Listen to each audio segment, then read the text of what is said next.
یہاں جمع ہونا ایک مقصد کے لیے ہے، ایک کام کے لیے ہے۔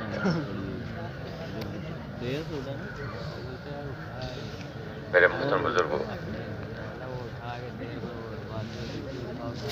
کچھ ضروری گزارشات ہیں، توجہ سے سنیں گے، طلب سے سنیں گے، انشاءاللہ فائدہ ہوگا۔ ہم سبھی محتاج ہیں اور مل جل کے ایک محنت میں لگے ہوئے ہیں، اس کو سیکھنے کی کوشش میں لگے ہوئے ہیں۔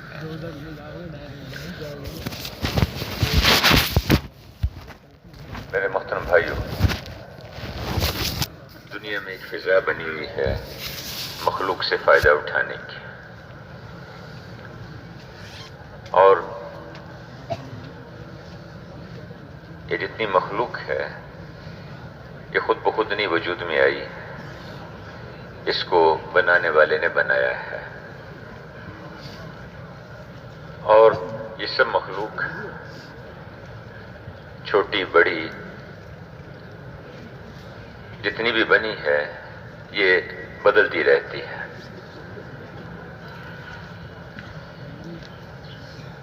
بچہ چھوٹا ہوتا ہے،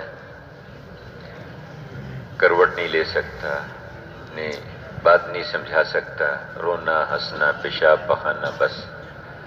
بڑا ہوتا ہے، پھر لڑکپن، پھر جوانی، پھر ادھیڑ عمری، پھر بڑھاپا، پھر ذوف، پھر اس کے بعد قبر میں پہنچ جاتا ہے، بدلتا رہتا ہے حال۔ چھوٹا سا بیج ہے، اس سے کونپل نکلتی ہے، پھر وہ درخت بن جاتا ہے، پھر آہستہ آہستہ وہ دوبارہ مٹی میں شامل ہو جاتا ہے۔ موسم کبھی سردی ہے، کبھی گرمی ہے، کبھی دن ہے، کبھی رات ہے، کبھی آدمی کے اوپر اس کے خوشی کا حال ہے، کبھی غمی کا حال ہے، کبھی فقر ہے، کبھی تبنگری ہے، کبھی صحت ہے، کبھی بیماری ہے۔ تو یہ جتنی مخلوق ہے یہ ایک حال پہ نہیں رہتی، بدلتی رہتی ہے۔ چونکہ مخلوق بدلتی رہتی ہے، اس لیے اس مخلوق سے فائدہ حاصل کرنے کے جو مراکز ہیں وہ بھی بدلتے رہتے ہیں۔ ایک زمانے میں دنیا میں یونان کی تہذیب بہت بڑی تہذیب شمار ہوتی تھی، پھر مصر کا نام دنیا میں چلتا تھا، ایک زمانے میں ہندوستان دلی دنیا کا مرکز تھا، اس کا ڈنکا بجتا تھا۔ اب اور جگہ مراکز بن گئے، کبھی بغداد یہ مرکز ہوتا تھا، تب اور جگہ مراکز بنے ہوئے ہیں، کچھ عرصے کے بعد یہ بھی نہیں رہیں گے، یہ بدلتے رہتے ہیں۔ اس لیے مخلوق سے چونکہ مخلوق بدلتی ہے، اس سے جو استفادہ حاصل کرنے کے جو مراکز ہیں وہ بھی بدلتے رہتے ہیں، لیکن اللہ پاک کی ذات نہیں بدلتی، اللہ پاک کی ذات نہیں بدلتی۔ اللہ جیسے ہیں ازل سے ویسے ہی ہیں۔ مخلوق کے اعتبار سے تو بعض اوقات ترقی شمار ہوتی ہے کہ یہ ریڑھی لگانے والے کا اخبار فروش کا بیٹا تھا، اور کرتے کرتے کرتے ایک پارٹی میں اس کا ممبر بنا، اور اب یہ ملک کا وزیر اعظم بن گیا، ترقی کر لی اس نے۔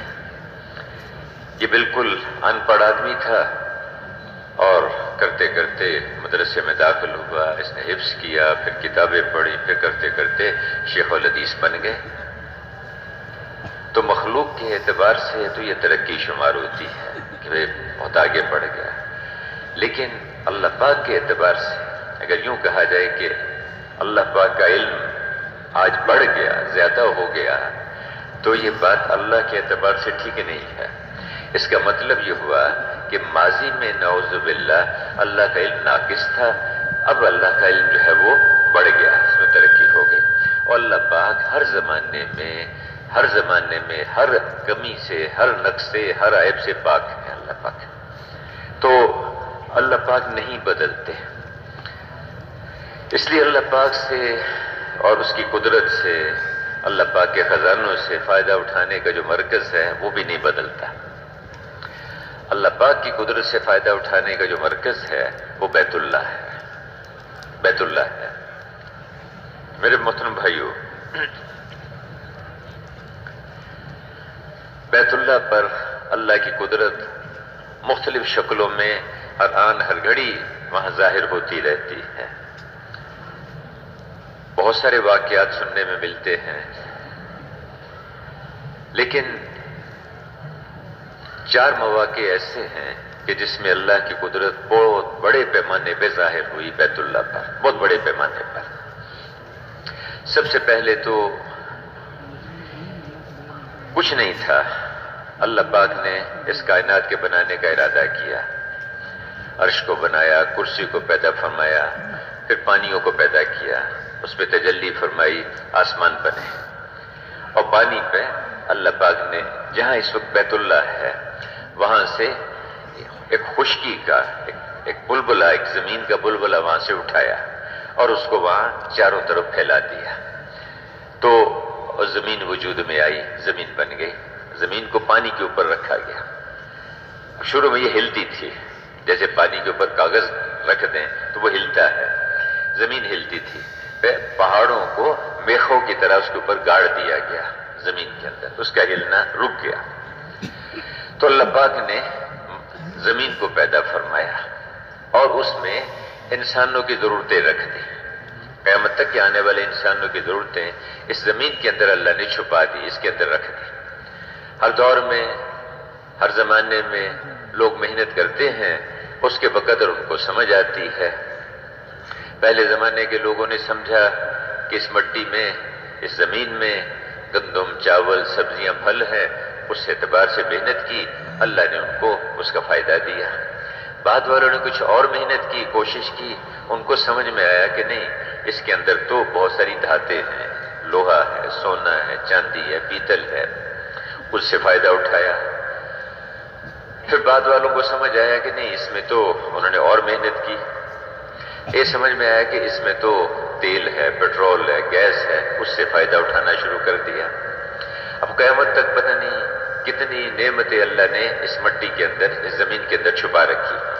تو خیر کچھ نہیں تھا، آواز اس کی گونج رہی ہے، کچھ نہیں تھا تو اللہ پاک نے اس جہاں بیت اللہ ہے وہاں سے اس سارے نظام کو پھیلایا، اس کو بچھایا اور اس میں انسانوں کی ضرورتوں کا انتظام کر دیا۔ دوسرے موقع پر بیت اللہ پر اللہ کی جو قدرت جو بڑے پیمانے پر ظاہر ہوئی۔ اب میرے بھائیو، میں اس کر رہا تھا کہ اللہ نے زمین کو بچھایا اور پھر اللہ نے یہ سارا نظام 6 دن اور رات میں پیدا کیا۔ پھر آخر میں حضرت آدم علیہ السلام کو پیدا فرمایا اور فرشتوں سے کہا کہ ان کو سجدہ کرو، فرشتوں نے ان کو سجدہ کیا۔ اس کے بعد پھر کچھ عرصہ جنت میں رکھا، انہی سے ان کی اہلیہ حضرت حوا علیہ السلام ان کو پیدا کیا۔ پھر ایک چوک ہو گئی اور اس کی وجہ سے اللہ پاک نے ان کو، دونوں میاں بیوی کو زمین پہ اتار دیا۔ اللہ کی اپنی مصلحتیں، حکمتیں ہیں، ان سے پھر اللہ نے آگے بنی آدم کا سلسلہ چلایا اور اس زمین پہ اللہ نے بنی آدم کو آباد فرمایا۔ تو میرے محترم بزرگ اور بھائیوں، بڑے پیمانے پر اللہ کی قدرت یہاں ظاہر ہوئی کہ اللہ نے اس ساری کائنات کے اس نقشے کو پیدا فرمایا، زمین کے نقشے کو پیدا فرمایا، اور پھر انسانوں کو اللہ پاک نے اس میں بسایا اور انسانوں کی ضرورتوں کا سامان اس میں رکھ دیا۔ دوسرا موقع بیت اللہ پر اللہ کی قدرت جو بڑے پیمانے پر ظاہر ہوئی، وہ سیدنا ابراہیم علیہ السلام کے زمانے میں۔ حضرت نوح علیہ السلام کے زمانے میں طوفان آیا اور ساری انسانیت اس پانی میں غرق ہو گئی، چند ایک لوگ بچے، اور اس میں سے یہ جو بیت اللہ تھا اس کو اس وقت میں پھر آسمانوں پہ اٹھا لیا گیا۔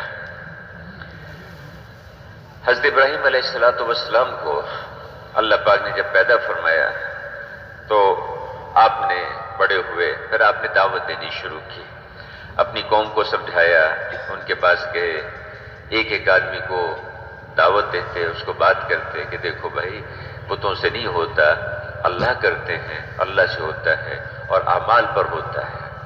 عزت اللہ دیتے ہیں، امن اللہ پاک دیتے ہیں، حفاظت اللہ پاک کرتے ہیں، اس ساری کائنات کے خالق اللہ ہیں، اس کے مالک اللہ پاک ہیں۔ نمرود کے پاس گئے، اس کو بھی دعوت دیتے رہے، اس کو بھی سمجھاتے رہے کہ دیکھو اللہ پاک خالق ہیں، اس کے علاوہ کوئی خالق نہیں ہے، میں اس خدا کی طرف بلاتا ہوں جو دیکھو بیمار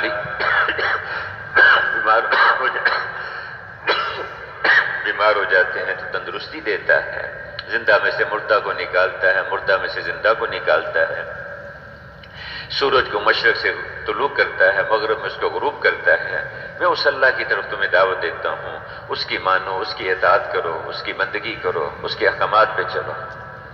خیر نہیں مانی، نہیں سمجھ میں آئی بات، پھر اللہ پاک نے نظام چلا، ان کو ہلاک کرنے کی کوشش کی، آگ میں جلانے کی کوشش کی، اللہ نے حفاظت فرمائی۔ اس کے بعد نمرود نے کہا کہ بھی آپ یہاں سے چلے جائیں، آپ وہاں سے نکل گئے، شام کی طرف منتقل ہو گئے۔ شام میں وہاں آپ کی اہلیہ محترمہ حضرت ہاجرہ، ان کے ساتھ اللہ کی شان ہے، اللہ نے بہت عرصے تک کوئی اولاد نہیں دی، کرتے کرتے سمجھنا کہ اللہ پاک نے بیٹا دیا اور اسماعیل علیہ السلام۔ پھر ایک دن اللہ کی طرف سے حکم ملا کہ آپ اپنی اہلیہ کو اور اپنے بیٹے کو، ماں کی گود میں بچہ ہے، دونوں کو لے جائیں یہاں شام سے اور ان کو ایسی جگہ چھوڑ کے آ جائیں وادٍ غیر ذی زرعٍ، جہاں کسی پتے کا، کسی ہریالی کا کوئی نام و نشان بھی نہیں ہے، کوئی زراعت، کوئی کچھ نہیں ہے، وہاں چھوڑ کے آ جائیں۔ ابراہیم علیہ السلام نے کوئی سوال نہیں، کچھ نہیں آگے پوچھا کہ جی کیوں، یہ تو ہری بھری جگہ، باغات کا ملک، ہر قسم کی نعمتیں، ان کا کیا قصور ہے، وہاں کیوں چھوڑ کے آ جاؤں؟ لبیک اللہم لبیک، اے اللہ میں حاضر ہوں، جو آپ حکم دیں گے مجھے اس کو پورا کرنا ہے، میں آپ کا بندہ، میں آپ کا غلام، جو حکم دیا لیا۔ تقریباً 1 مہینے کی مسافت ہے، زمین کا راستہ جو ہے، وہاں سے شام سے لیا، اور جہاں اس وقت بیت اللہ ہے وہاں بیت اللہ کا کوئی آثار نہیں تھے، وہ تو طوفان نوح کے موقع پہ اٹھا لیا گیا تھا۔ وہاں بیوی کو اور بیٹے کو وہاں چھوڑا، واپس آنے لگے تو اہلیہ نے پوچھا کہ آپ یہاں کیوں چھوڑ کے جا رہے ہیں ہمیں؟ کوئی جواب نہیں دیا۔ دوسری دفعہ پھر پوچھا، پھر کوئی جواب نہیں دیا۔ تیسری دفعہ پھر پوچھا، پھر جواب نہیں دیا، خاموش۔ چوتھی دفعہ میں سوال بدل دیا، پوچھا کہ کیا اللہ نے آپ کو حکم دیا ہے کہ ہمیں یہاں چھوڑ کر چلے جائیں؟ اس پہ فرمایا کہ ہاں اللہ نے حکم دیا ہے۔ دل میں سوچا ہی اللہ کے نبی ہیں، اللہ نے حکم دیا ہوگا ان کو، ورنہ ہاں اللہ والے تو اپنے گھر والوں پر بھی شفیق ہوتے ہیں، سب کے لیے خیر خواہ ہوتے ہیں، تو یہ یقیناً اللہ نے حکم دیا ہوگا۔ سوال بدل دیا، کیا اللہ نے آپ کو حکم دیا ہے؟ فرمایا کہ ہاں اللہ نے حکم دیا ہے۔ پھر آگے کیا کہا؟ آگے پھر آپ تشریف لے جائیے، گھبرائے نہیں، پھر آپ تشریف لے جائیے، انشاءاللہ اللہ ہمیں ضائع نہیں کرے گا، اللہ ہمیں ضائع نہیں کرے گا۔ ابراہیم علیہ السلام ماشاءاللہ چل پڑے۔ مفتی صاحب نے ایک دفعہ فرمایا تھا کہ وہاں سے پھر حضرت ابراہیم علیہ السلام دعوت کے لیے گئے، یمن کا سفر کیا، پھر اسی طرح بعض مواقع پر ہندوستان کا سفر کیا۔ تو خیر وہاں اہلیہ کی تھوڑا سا پانی اور تھوڑی سی کھجوریں وہ ختم ہو گئی، اب پریشان ہوئی۔ ماں بھوک کی وجہ سے نڈھال، ماں کی چھاتی میں دودھ ختم ہو گیا۔ اب بیٹا جو ہے وہ تڑپے، چھوٹا سا بچہ، وہ پیاس کی وجہ سے، بھوک کی وجہ سے بچہ تڑپے۔ ماں اپنی بھوک تو برداشت کر لیتی، لیکن اس بچے کی، اس کے تڑپنا، اس کا بھوکا، اس کا پیاسا ہونا، اس کو کیسے برداشت کرے؟ اب وہ پریشان ہوئی، صفا پر چڑھی، وہاں جا کے دیکھا کہ شاید کوئی مل جائے، کوئی قافلہ کوئی پاس سے گزرتا ہوا، کوئی انتظام ہو جائے، کچھ نہیں نظر آیا۔ پھر بے چینی سے نیچے اتری اور صفا سے مروہ کی طرف کو چلی. راستے میں ایک وہ برساتی ایک نالا تھا، وہاں سے جب گزرتے، وہ نیچے تھا، نشیب تھا، تو اس میں تیزی سے گزرتی کہ بچے پر نظر نہیں رہتی تھی، دکھائی نہیں دیتا تھا، وہاں سے تیزی سے گزرتی تھی. پھر وہاں سے آگے مروہ پہ چڑھتی، پھر دیکھتی وہاں کچھ نظر نہیں آتا، پھر واپس اس طرح 7 چکر لگائے. جب 7 چکر لگائے تو پانی کی آواز آئی، پانی کے نکلنے کی. اب دوڑی وہاں آئی، آ کے دیکھا تو جہاں بچہ ایڑیاں رگڑ رہا تھا، بھوک پیاس کی وجہ سے تڑپ رہا تھا، وہیں اللہ پاک نے وہاں پانی کا چشمہ نکال دیا. اب وہ پانی کو جو ہے وہ جب چشمہ نکلا تو خوش بھی ہوئیں اور پریشان بھی ہوئیں کہ بھی تھوڑا سا پانی ہے، یہ ادھر بکھر جائے گا، ختم ہو جائے گا، میں کیا کروں گی. تو اس کے گرد انہوں نے چھوٹی چھوٹی سی منڈیر بنانی شروع کر دی اور ساتھ اپنی زبان سے کہا زمزم زمزم. زمزم عبرانی زبان جو ان کی زبان تھی اس کا لفظ ہے، اس کا مطلب ہے رک جا رک جا رک جا. پانی وہیں رک گیا، کہیں پھیلا نہیں اس کے بعد. اچھا، اور اللہ کی وہ پانی جو ہے اسی زمین کے اندر گہرائی میں جاتا ہے، گہرائی میں جاتا ہے. وہ اللہ کی رحمت. جو حضور نے فرمایا کہ اگر وہ اللہ کی بندی یہ 2 کام نہ کرتی، منڈیر نہ بناتی اور وہاں زمزم نہ کہتی ان کو، یہ پانی اللہ کی رحمت سے اس جوش سے نکلا تھا کہ وہاں سے ساری دنیا میں پہنچ جاتا، دریاؤں کی شکل میں، مختلف شکل میں وہ پہنچ جاتا. تو کیا خیال ہے، دریاؤں کی شکل میں نہیں پہنچا لیکن بوتلوں کی شکل میں تو پہنچ گیا نا جی. جس نے عمرہ نہیں کیا، جس نے حج نہیں کیا، زمزم اس نے بھی پیا ہے. آپ میں سے کوئی ایسا ہے جس نے آج تک زمزم نہیں پیا؟ حالانکہ بہت سارے ایسے ہیں جنہوں نے نہ عمرہ کیا نہ حج کیا ابھی تک، لیکن زمزم پیا، اللہ نے پہنچا دیا ساری دنیا میں. تو زمزم ایسا پانی اللہ نے دے دیا، زمزم لما شرب له، جس مقصد کے لیے پئیں گے، جس کام کے لیے پئیں گے، اس کو اللہ پورا کر دے گا. اب وہ بھوک لگتی، زمزم پیتی، اللہ بھوک دور کر دیتے. پیاس لگتی، زمزم پیتی، اللہ پیاس دور کر دیتے. بیماری آ جاتی، زمزم پیتی، اللہ بیماری دور کر دیتے. کہیں سردی لگتی، زمزم پیئیں تو سردی دور ہو جاتی. گرمی لگتی، زمزم پیتی تو اللہ گرمی کو دور کر دیتے. ایسا برکت والا پانی اللہ پاک نے دے دیا. زمزم لما شرب له، جس کام کے لیے بھی پئیں گے. میرے بھائیو، اللہ نے وہ زمزم کا پانی دے دیا. اس کے بعد کچھ عرصے کے بعد اب وہاں اس بچے کے ساتھ وہ رہ رہی تھی. وہاں ایک قبیلہ، یمن کا قبیلہ جرہم، وہاں سے گزر رہا تھا. انہوں نے دیکھا پرندے اڑتے ہوئے دیکھے. وہاں پرندے تو وہاں ہوتے ہیں جہاں پانی ہوتا ہے، کوئی ہریالی ہوتی ہے، کوئی اس کا انتظام.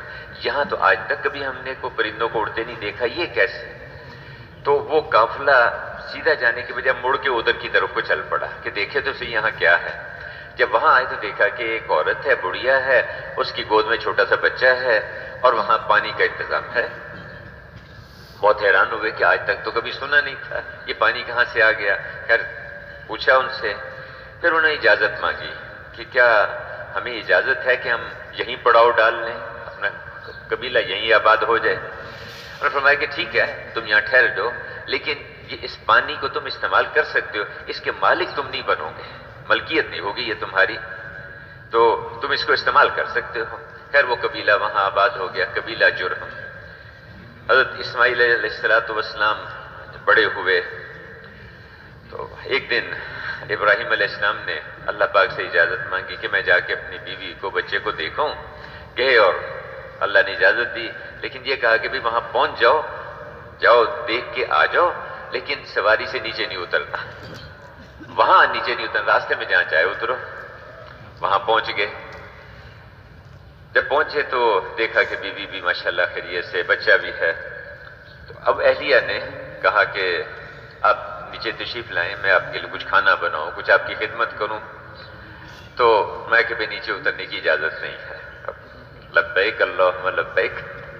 پانی لے کے آئیں، کہا کہ آپ کے پاؤں تو دھو سکتی ہوں جس میں مٹی پڑی، کہاں اس کی اجازت ہے. اور اس کے بعد پھر وہیں سے واپس آ گئے. ماشاءاللہ ساتھی بہت سارے بیٹھے ہوئے ہیں. جماعت 7 مہینے کی جماعت گئی دوسرے ملک میں، 4 مہینے لگا کے ایک ساتھی واپس آیا، مسجد میں پہنچا. کہتے ہیں سفر سے آؤ تو سیدھے مسجد میں آؤ، یہ بھی سنت ہے، سنت ہے. سفر سے آدمی آئے تو مسجد میں آئے. اب مسجد میں ساتھی بیٹھے ہوئے تھے، انہوں نے کچھ کارگزاری سنی اور ساتھ ہی مکی مسجد والوں کی طرف سے پیغام آ گیا کہ بھئی یہ جماعت آسٹریلیا میں کام کر کے آئی، یہ بہت اچھا کام کیا انہوں نے، اللہ ان کو جزائے خیر دے۔ بھائی ان سے یہ درخواست کریں کہ اگلا تقاضا فوری طور پر آیا ہے حضرات کی طرف سے، وہ کہہ رہے ہیں کہ بھئی اسی جماعت کو جو ہے اب آسٹریلیا کی بجائے اس کو جو ہے انڈونیشیا بھیج دو، اس جماعت کو، اسی جماعت کو یہیں سے بھیج دو، فوری تقاضا ہے۔ مشورے والوں نے کہا، مسجد کی جماعت کے ساتھیوں نے کہا کہ بھئی آپ ایسے کر لو، اپنے ذرا گھر پہ چلے جاؤ اور دروازے سے جا کے اہلیہ کو بتا کے آ جاؤ، بچوں کو بتا کے آ جاؤ میں خیر خیریت سے ہوں اور میری اگلی تشکیل ہو گئی ہے۔ کیا کہیں گے ہم سارے؟ بھئی اسلام میں اتنی سختی نہیں ہے، دین میں اتنی سختی نہیں ہے، یہ کیا بات ہوئی؟ اللہ اکبر۔ وہاں کیا؟ لبیک اللہم لبیک، جو اللہ کا حکم ہے اس کو پورا کریں گے، جو اللہ کا حکم ہے اس پہ چلیں گے۔ اب وہاں سے واپس آ گئے، پھر کچھ اور عرصہ گزرا۔ ایک دن ابراہیم علیہ السلام سے یعنی وہ بیٹے سے محبت تو ہوتی ہے، کسی بچے کو روتا دیکھیں تو روتا ہوا اسماعیل سامنے، بچے کو ہنستا دیکھیں کھیلتا دیکھیں تو ہنستا ہوا اسماعیل آنکھوں کے سامنے۔ اللہ نے کہ بھئی ابراہیم اتنا تعلق اولاد سے، اتنا تعلق، محبت ہوتی ہے اولاد سے، فطری ہے، اللہ کا نظام ہے۔ اچھا جاؤ جا کے اپنے بیٹے کو اپنے ہاتھ سے ذبح کر کے آ جاؤ۔ اللہ اکبر، کوئی بات نہیں آگے، لبیک اللہم لبیک لبیک اللہم لبیک۔ وہاں سے چلے، اہلیہ سے بات کی کہ بھئی بیٹے کو ذرا تیار کر دو، اس کو ایک دوست ہے اس سے ملانے کے لیے لے جانا ہے۔ اچھا ان کا خیال یہ تھا، حاجر علیہ السلام کا خیال تھا کہ ہوگا کسی بستی میں کوئی ان کا جاننے والا، وہاں لے جانا چاہتے ہیں، ظاہری مطلب تو یہ بنا۔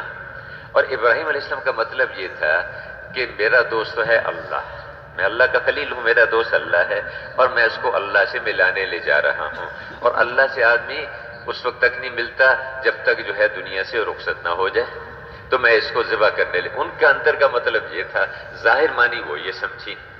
خیر تیار کر دیا انہوں نے، بیٹے کو ساتھ لیا، لے کر چل پڑے۔ جب چلے یہاں سے تو راستے میں ابراہیم علیہ السلام نے ساری بات اسماعیل علیہ السلام کو سنائی، ان کو بتایا کہ بھی دیکھو اس طرح سے مجھے اللہ نے حکم دیا، غالباً 10-12 سال کی عمر تھی اس وقت، کہ اللہ نے مجھے یہ حکم دیا ہے، فانظر ماذا تری، بیٹا تو بھی دیکھ لے، تیری کیا رائے ہے، تیرا کیا خیال ہے۔ اب جو بیٹے نے جو جواب دیا وہ ہے، یا ابت افعل ما تؤمر، ابا جی جو اللہ نے آپ کو حکم دیا آپ اس کو پورا کیجئے، ستجدنی انشاءاللہ من الصابرین، آپ انشاءاللہ مجھے صبر والا ہمت والا پائیں گے، میں چھوڑ کے نہیں بھاگوں گا، آپ گھبرائیں گے۔ دیکھو میرے بھائیو، تربیت اللہ کرتے ہیں، تربیت اللہ کرتے ہیں۔ جب ہم اللہ کے کام میں لگیں گے اللہ ہمارے کام میں لگ جائے گا، جو ہم اللہ کے دین کے کام میں لگے گا اللہ پاک اس کے کام میں لگ جائے گا۔ جن بچوں کے سر پہ باپ نہیں ہوتا وہ بگڑ جاتے ہیں۔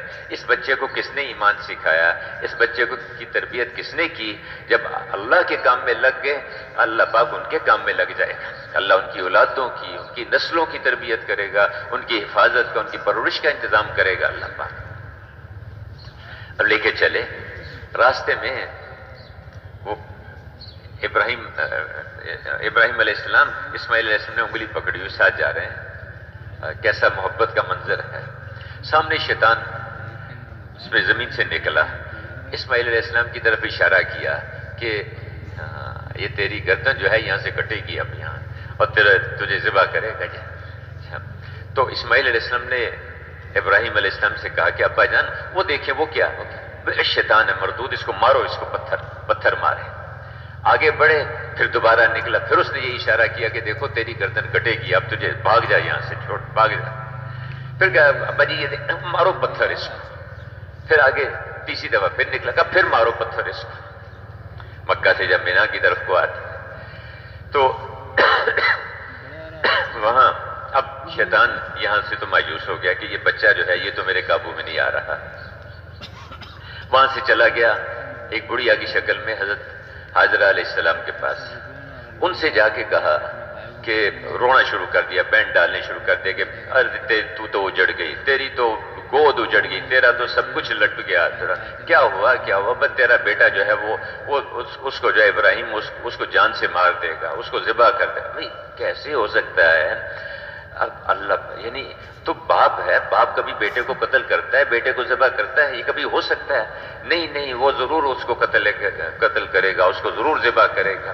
بھائی نہیں ہو سکتا، وہ تو اللہ کے نبی ہیں، اللہ کے نبی ہیں، اور نبی تو یعنی سینکڑوں باپ سے زیادہ شفیق ہوتا ہے، کیسے یہ نہیں ہوگا؟ نہیں اللہ نے اس کو حکم دیا ہے، اس لیے ابراہیم اس کو اچھا اللہ نے حکم دیا ہے اور تو اللہ کے حکم سے روکنے والی تو آ گئی، ہاں تو یقیناً شیطان ہے، بھاگ یہاں سے، مردود شیطان یہاں سے نکل جا۔ اگر اللہ نے حکم دیا ہے کہ میرے بیٹے کو ابراہیم علیہ السلام اپنے ہاتھ سے ذبح کر دیں، لبیک اللہم لبیک، میں اس کے لیے تیار ہوں، میں اس کے لیے تیار ہوں۔ حاجرہ علیہ السلام بھی اس لیے کہتے ہیں گھروں پر بھی محنت کرنی چاہیے، اپنی عورتوں پر، اپنے بچوں پر، ان کو بھی ایمان سکھانا، ان کو بھی اللہ کی اطاعت سکھانا، ان کو بھی اللہ کے سامنے جھکنا، اللہ کی فرما برداری، اللہ کی بندگی سکھانا۔ اور فرماتے تھے کہ تبلیغ کا خلاصہ کیا ہے کہ ہر مسلمان میں یہ بات پیدا ہو جائے کہ مجھے اللہ پر جان قربان کرنی ہے، مجھے اللہ کی ماننی ہے، حضور کے طریقے پر ماننی ہے۔ میرے بھائیو ایک مسلمان میں یہ بات پیدا کریں کہ دیکھو ہم نے اللہ کی ماننی ہے اور اللہ کے رسول کے طریقے پہ ماننی ہے۔ ہم نے تاجر میں یہ بات آئے، ذمہ دار میں یہ بات آئے، حاکم میں یہ بات آئے، محکوم میں یہ بات آئے، فقیر میں یہ بات آئے، مالدار میں، غریب میں، ہر ایک کے اندر یہ بات آ جائے کہ ہم نے اللہ کی ماننی ہے اور حضور کے طریقے پہ ماننی ہے، اللہ کی ماننی ہے، حضور کے طریقے پر ماننی ہے۔ اس پہ ہر ایک کو ایک کے پاس جا کے اس کو اس پہ تیار کرنا کہ دیکھو ہمیں ہمارا کوئی کام نہیں ہے، بس اللہ پہ ہم نے جان لگانی ہے، ایسے جان قربان کرنی ہے جیسے حضور صلی اللہ علیہ وسلم نے 23 برس جان قربان کی، اس طرح جان قربان کرنی ہے اللہ پر، اللہ کے دین پر۔ خیر اب اسماعیل علیہ السلام نے ان کو لٹایا، چھری رکھی، جب ذبح کرنے لگے تو اللہ پر دیکھو ابراہیم علیہ السلام کا اور اسماعیل علیہ السلام کا قصہ یہاں ختم ہو گیا، یہ تو پھر اللہ پاک کی قدرت آگے ظاہر ہوئی، وہ تو کامیاب ہو گئے پورے۔ پھر اللہ پاک نے اپنی قدرت دکھائی، اب چھری چلا رہے ہیں اور گردن کٹ نہیں رہی، اور پھر اللہ پاک نے جو ہے آسمانوں سے مینڈا بھیجا، اس کو ذبح کیا، کہ ابراہیم تو نے اپنے خواب کو سچا کر دکھایا، قد صدقت الرؤیا، تو نے اپنے یہاں اللہ نے کہا فلما اسلما، یہ ہے میرے بھائیو اسلام، یہ ہے اسلام کہ آدمی اللہ کے نام پر سب کچھ قربان کرنے کے لیے تیار ہو جائے، اللہ کے دین پر، اللہ کے نام پر جو اللہ کا حکم ہوگا اسے ہم پورا کریں گے۔ پھر میرے بھائیو اس میں اسماعیل علیہ السلام بڑے ہوئے، ابراہیم علیہ السلام پھر چلے گئے، پھر اس طرح، اور پھر ان کی اسی قبیلہ جرہم میں شادی ہوئی۔ اسی فرمایا کہ بھئی یہ جو یمن والے ہیں نا جی، ان کا بھی حق ہے ہمارے اوپر، چونکہ ہماری دادی جو تھیں حضرت اسماعیل علیہ السلام کی اہلیہ وہ یمن سے تھی، اور حضرت حاجرہ علیہ السلام یہ مصر سے تھی، اس لیے مصر والوں کا بھی ہمارے اوپر حق ہے۔ تو خیر میرے بزرگوں بھائیوں، اب وہ بڑے ہوئے، شادی ہوئی، اور اس کے بعد پھر ابراہیم علیہ السلام ایک دن گھر تشریف لائے، وہاں سفر کر کے آئے تو ان کی اہلیہ گھر میں تھی، انہوں نے پوچھا کہ اسماعیل کہاں ہیں؟ کہنے لگی کہ وہ کہیں باہر گئے ہوئے ہیں۔ تو پوچھا کہ زندگی کیسی تمہاری گزر رہی ہے؟ یہ نہیں بتایا کہ میں اس کا باپ ہوں، کہ بس کیا کریں، اس میں کچھ کھانے کو کچھ نہیں ہوتا، کبھی کوئی شکار کر کے لے آتے ہیں، کوئی مل جاتا ہے، ورنہ جو ہے نا کوئی ڈھنگ کا پینے کو نہیں، کوئی پہننے کو نہیں، کچھ بھی، بس ایسی غربت میں قسم پرسی میں زندگی گزر رہی ہے، کچھ بھی نہیں ہے ہمارے پاس۔ تو ابراہیم علیہ السلام نے سے کہا کہ جب وہ اسماعیل آئے نا شکار سے تو ان کو کہنا کہ فلاں شخص آیا تھا اور وہ یہ کہہ گیا ہے کہ اپنے گھر کی چوکھٹ بدل لو۔ بہت اچھے۔ جب اسماعیل علیہ السلام واپس آئے تو انہوں نے پوچھا کہ کوئی آیا تھا؟ کہا کہ ایسے ایک بڑے میاں آئے تھے اور وہ یہ کہہ گئے ہیں، کہا کہ اس کا مطلب یہ ہے، وہ مجھے کہہ کے گئے ہیں کہ اس عورت کو تم طلاق دے دو، اچھا تم آج سے فارغ ہو، ہے کہ ایسی ناشکری عورت اللہ والوں کے گھر میں وہ تو برداشت کرتے ہیں، صبر کرتے ہیں، میں کہ تمہارے لیے مناسب نہیں ہے۔ اس کے بعد پھر کچھ عرصے کے بعد دوبارہ آئے تو دوسری شادی ہوئی تھی۔ جب وہ گھر میں پوچھا اہلیہ کہ جی اللہ کا شکر ہے، سب کچھ اللہ کا دیا ہوا ہے، اور اس میں جو اللہ کی جتنی نعمتیں سب موجود ہیں، اللہ کا فضل ہے۔ ہاں کبھی کبھی جو ہے شکار کا گوشت بھی مل جاتا ہے تو یہ زمزم پیتے ہیں، اس سے اللہ پاک ہر قسم کی ضرورتیں اللہ پوری کرتے ہیں۔ فرمایا کہ ہاں بھی یہ چوکھٹ مضبوط ہے۔ ابراہیم علیہ السلام نے کہا کہ اس کو پیغام دے دینا، اس وقت بھی موجود نہیں تھے، کہ ان کو پیغام دے دینا کہ بھئی یہ چوکھٹ تمہاری بہت اچھی ہے، اس کو محفوظ رکھنا، اس کو محفوظ رکھنا۔ تو خیر اسماعیل علیہ السلام بڑے ہوئے، پھر اللہ پاک نے حکم دیا کہ ابراہیم آپ اور اسماعیل دونوں مل کے بیت اللہ کی تعمیر کریں۔ بیت اللہ کی فرشتے کو بھیجا، اس نے وہ جو بنیادیں جو گم ہو گئی تھیں وہ آ کے بتائیں، طوفان نوح میں جو گم ہو گئی تھی وہ بنیادیں جو ہے وہ دکھائیں۔ اس پہ ابراہیم علیہ السلام نے اور اسماعیل علیہ السلام نے وہاں تعمیر شروع کی بیت اللہ کی۔ اور آج بھی وہ حج پہ جاتے ہیں، بیت اللہ پہ طواف کرتے ہیں تو وہاں مقام ابراہیم، وہاں ابراہیم وہ پتھر جس پہ کھڑے ہو کر ابراہیم علیہ السلام علیہ السلام اس کی تعمیر کرتے تھے، وہ پتھر اونچا نیچے ہوتا تھا اور ساتھ ساتھ اوپر ہوتا تھا، اس پتھر پہ ان کے پیروں کے نشان آج بھی موجود ہیں ابراہیم علیہ السلام کے۔ تو میرے بھائیو بیت اللہ کی تعمیر ہو گئی۔ جب تعمیر ہوئی تو اب اللہ پاک نے ابراہیم علیہ السلام نے اللہ پاک سے دعا مانگی اور کہ اللہ نے فرمایا کہ بھئی ساری دنیا کو بلاؤ کہ یہاں آ کے اس بیت اللہ کا حج کریں۔ یا اللہ میری آواز کہاں تک پہنچے گی؟ کہ آواز لگانا تمہارا کام، پہنچانا ہمارا کام، تم آواز لگاؤ۔ ابراہیم علیہ السلام نے آواز لگائی کہ سب اس گھر کی زیارت کے لیے آؤ، تو اللہ کی شان ہے اللہ پاک نے اس آواز کو ساری دنیا میں پہنچا دیا۔ کیونکہ اگر آج کا انسان اس پہ فخر کر رہا ہے کہ جی میں یہاں بولتا ہوں ساری دنیا میں ایک ہی وقت میں آواز سنی جاتی ہے، تو یہ کون سی بڑی بات ہے؟ ابراہیم علیہ السلام نے آواز لگائی، اللہ نے ساری دنیا میں اس آواز کو پہنچا دیا۔ پھر صرف اتنا نہیں بلکہ عالم ارواح میں اس کو پہنچا دیا۔ جو روحیں ابھی تک دنیا میں آئی نہیں تھیں، آئندہ آنا ہے انہوں نے، جس روح نے اس آواز پہ لبیک کہا، جتنی دفعہ لبیک کہا اتنی دفعہ ان کو حج کی توفیق ملے گی، جتنی دفعہ لبیک کہا۔ پھر ابراہیم علیہ السلام نے دعا مانگی کہ اللہ آپ کو قربانی پسند ہے، ایک گھرانے نے قربانی کی، آپ سے درخواست ہے کہ آپ پوری امت ایسی پیدا کر دیں جو اسی طرح سے دین کے لیے قربانیاں کرنے والی ہو، اور اے اللہ ان کے اندر ایسے نبی پیدا فرما دیں جو ان کو دعوت بھی دیں، جو ان کا تزکیہ بھی کریں، جو ان کو علم بھی سکھائیں۔ اے اللہ ایسے نبی ان کے اندر پیدا فرما دیں، اے قربانیوں والی امت پیدا کر دے، اور پھر اے اللہ ان کے لیے پھلوں کا انتظام کر دے، ان کو امن عطا فرما دے۔ ابراہیم علیہ السلام نے وہاں دعائیں مانگی، اسماعیل علیہ السلام نے دعائیں مانگی، اور میرے بھائیوں اللہ پاک نے ان کی دعاؤں کی برکت سے اللہ نے حضور صلی اللہ علیہ وسلم کو اسماعیل علیہ السلام کی اولاد میں پہلے اسماعیل علیہ السلام کی اولاد میں اللہ نے حضور صلی اللہ علیہ وسلم کو پیدا فرمایا، اور پوری امت اللہ نے ایسی پیدا فرما دی جو کہ اسی طرح سے قربانیاں کرنے والی۔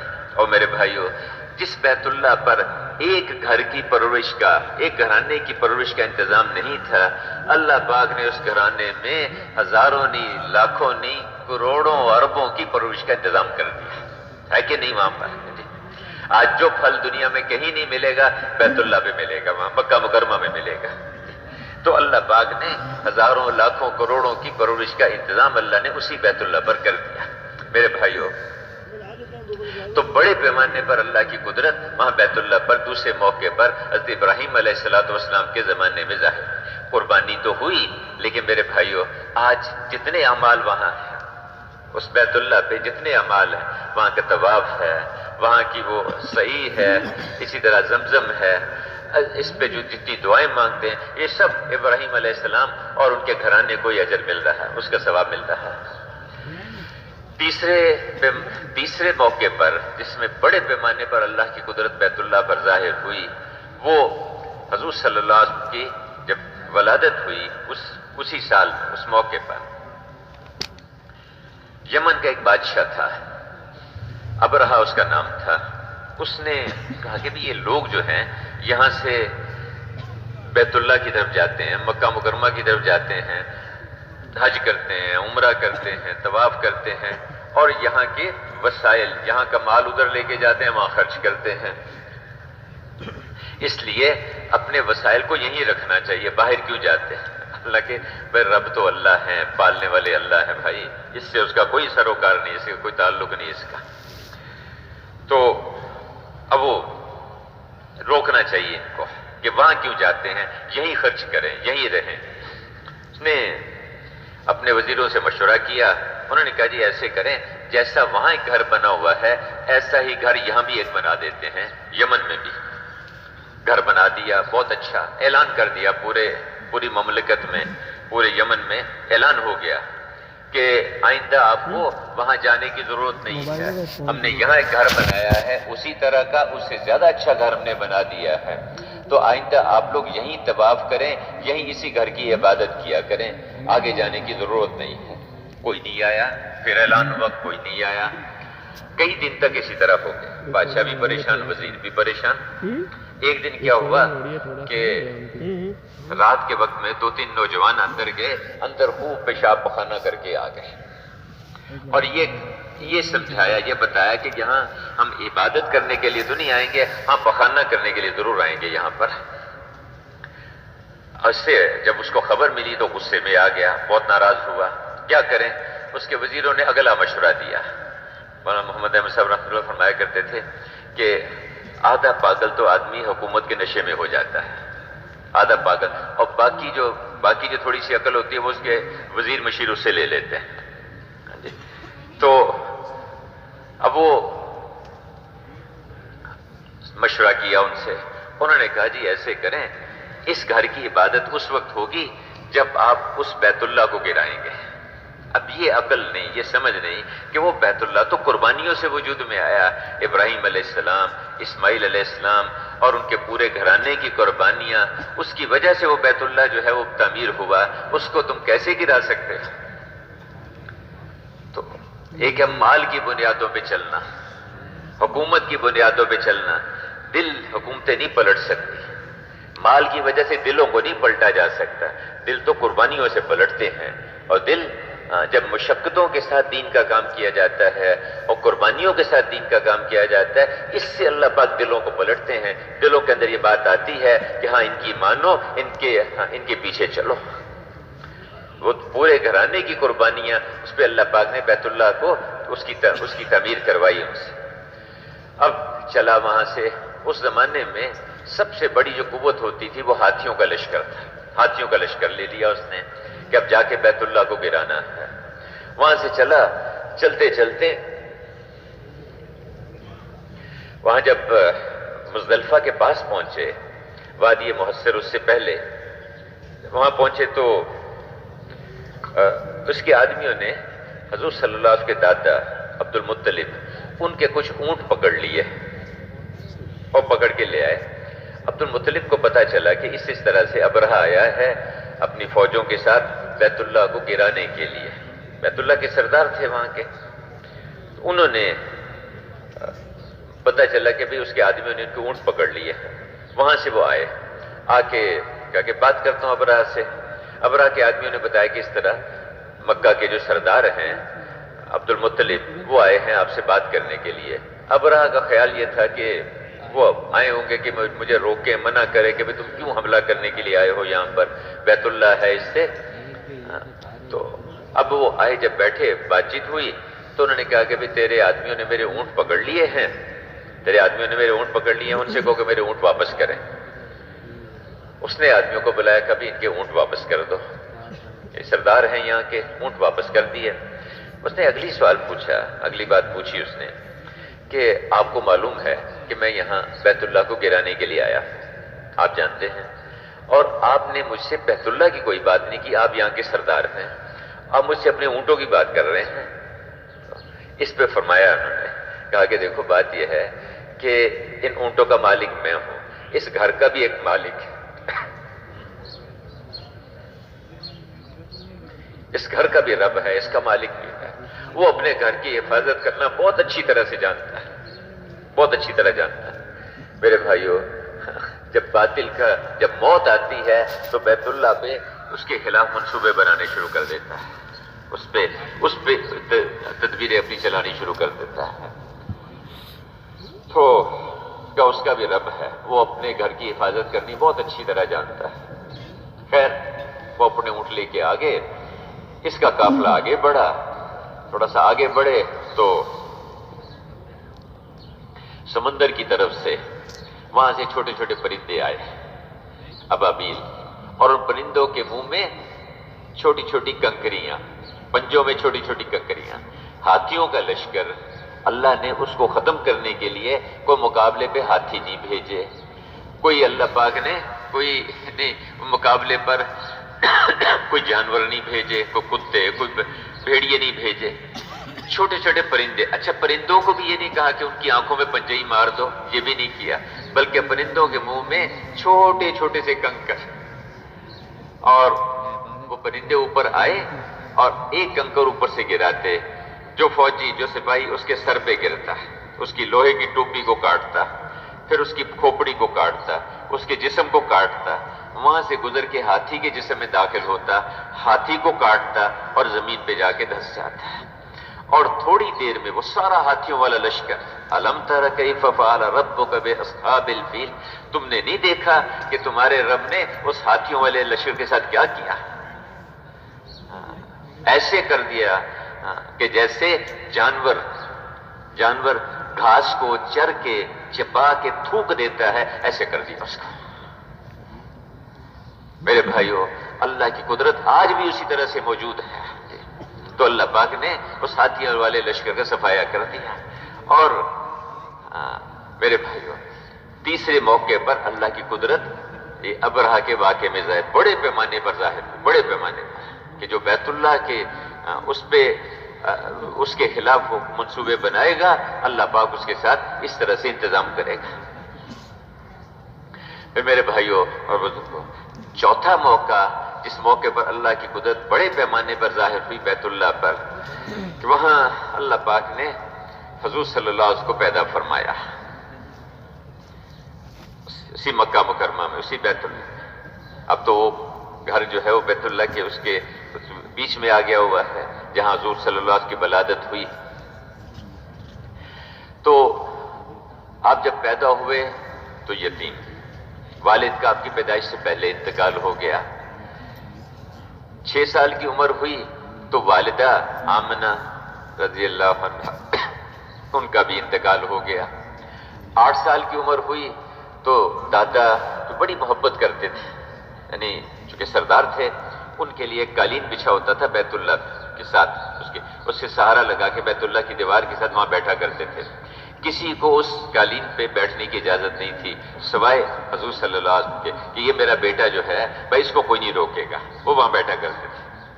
تو آپ صلی اللہ علیہ وسلم کے دادا وہ بہت شفقت اور محبت سے پرورش کرتے تھے۔ 8 سال کے ہوئے تو دادا کو بھی اللہ نے لے لیا، وہ بھی انتقال کر گئے۔ اب یتیم بچہ، نہ باپ نہ ماں نہ دادا۔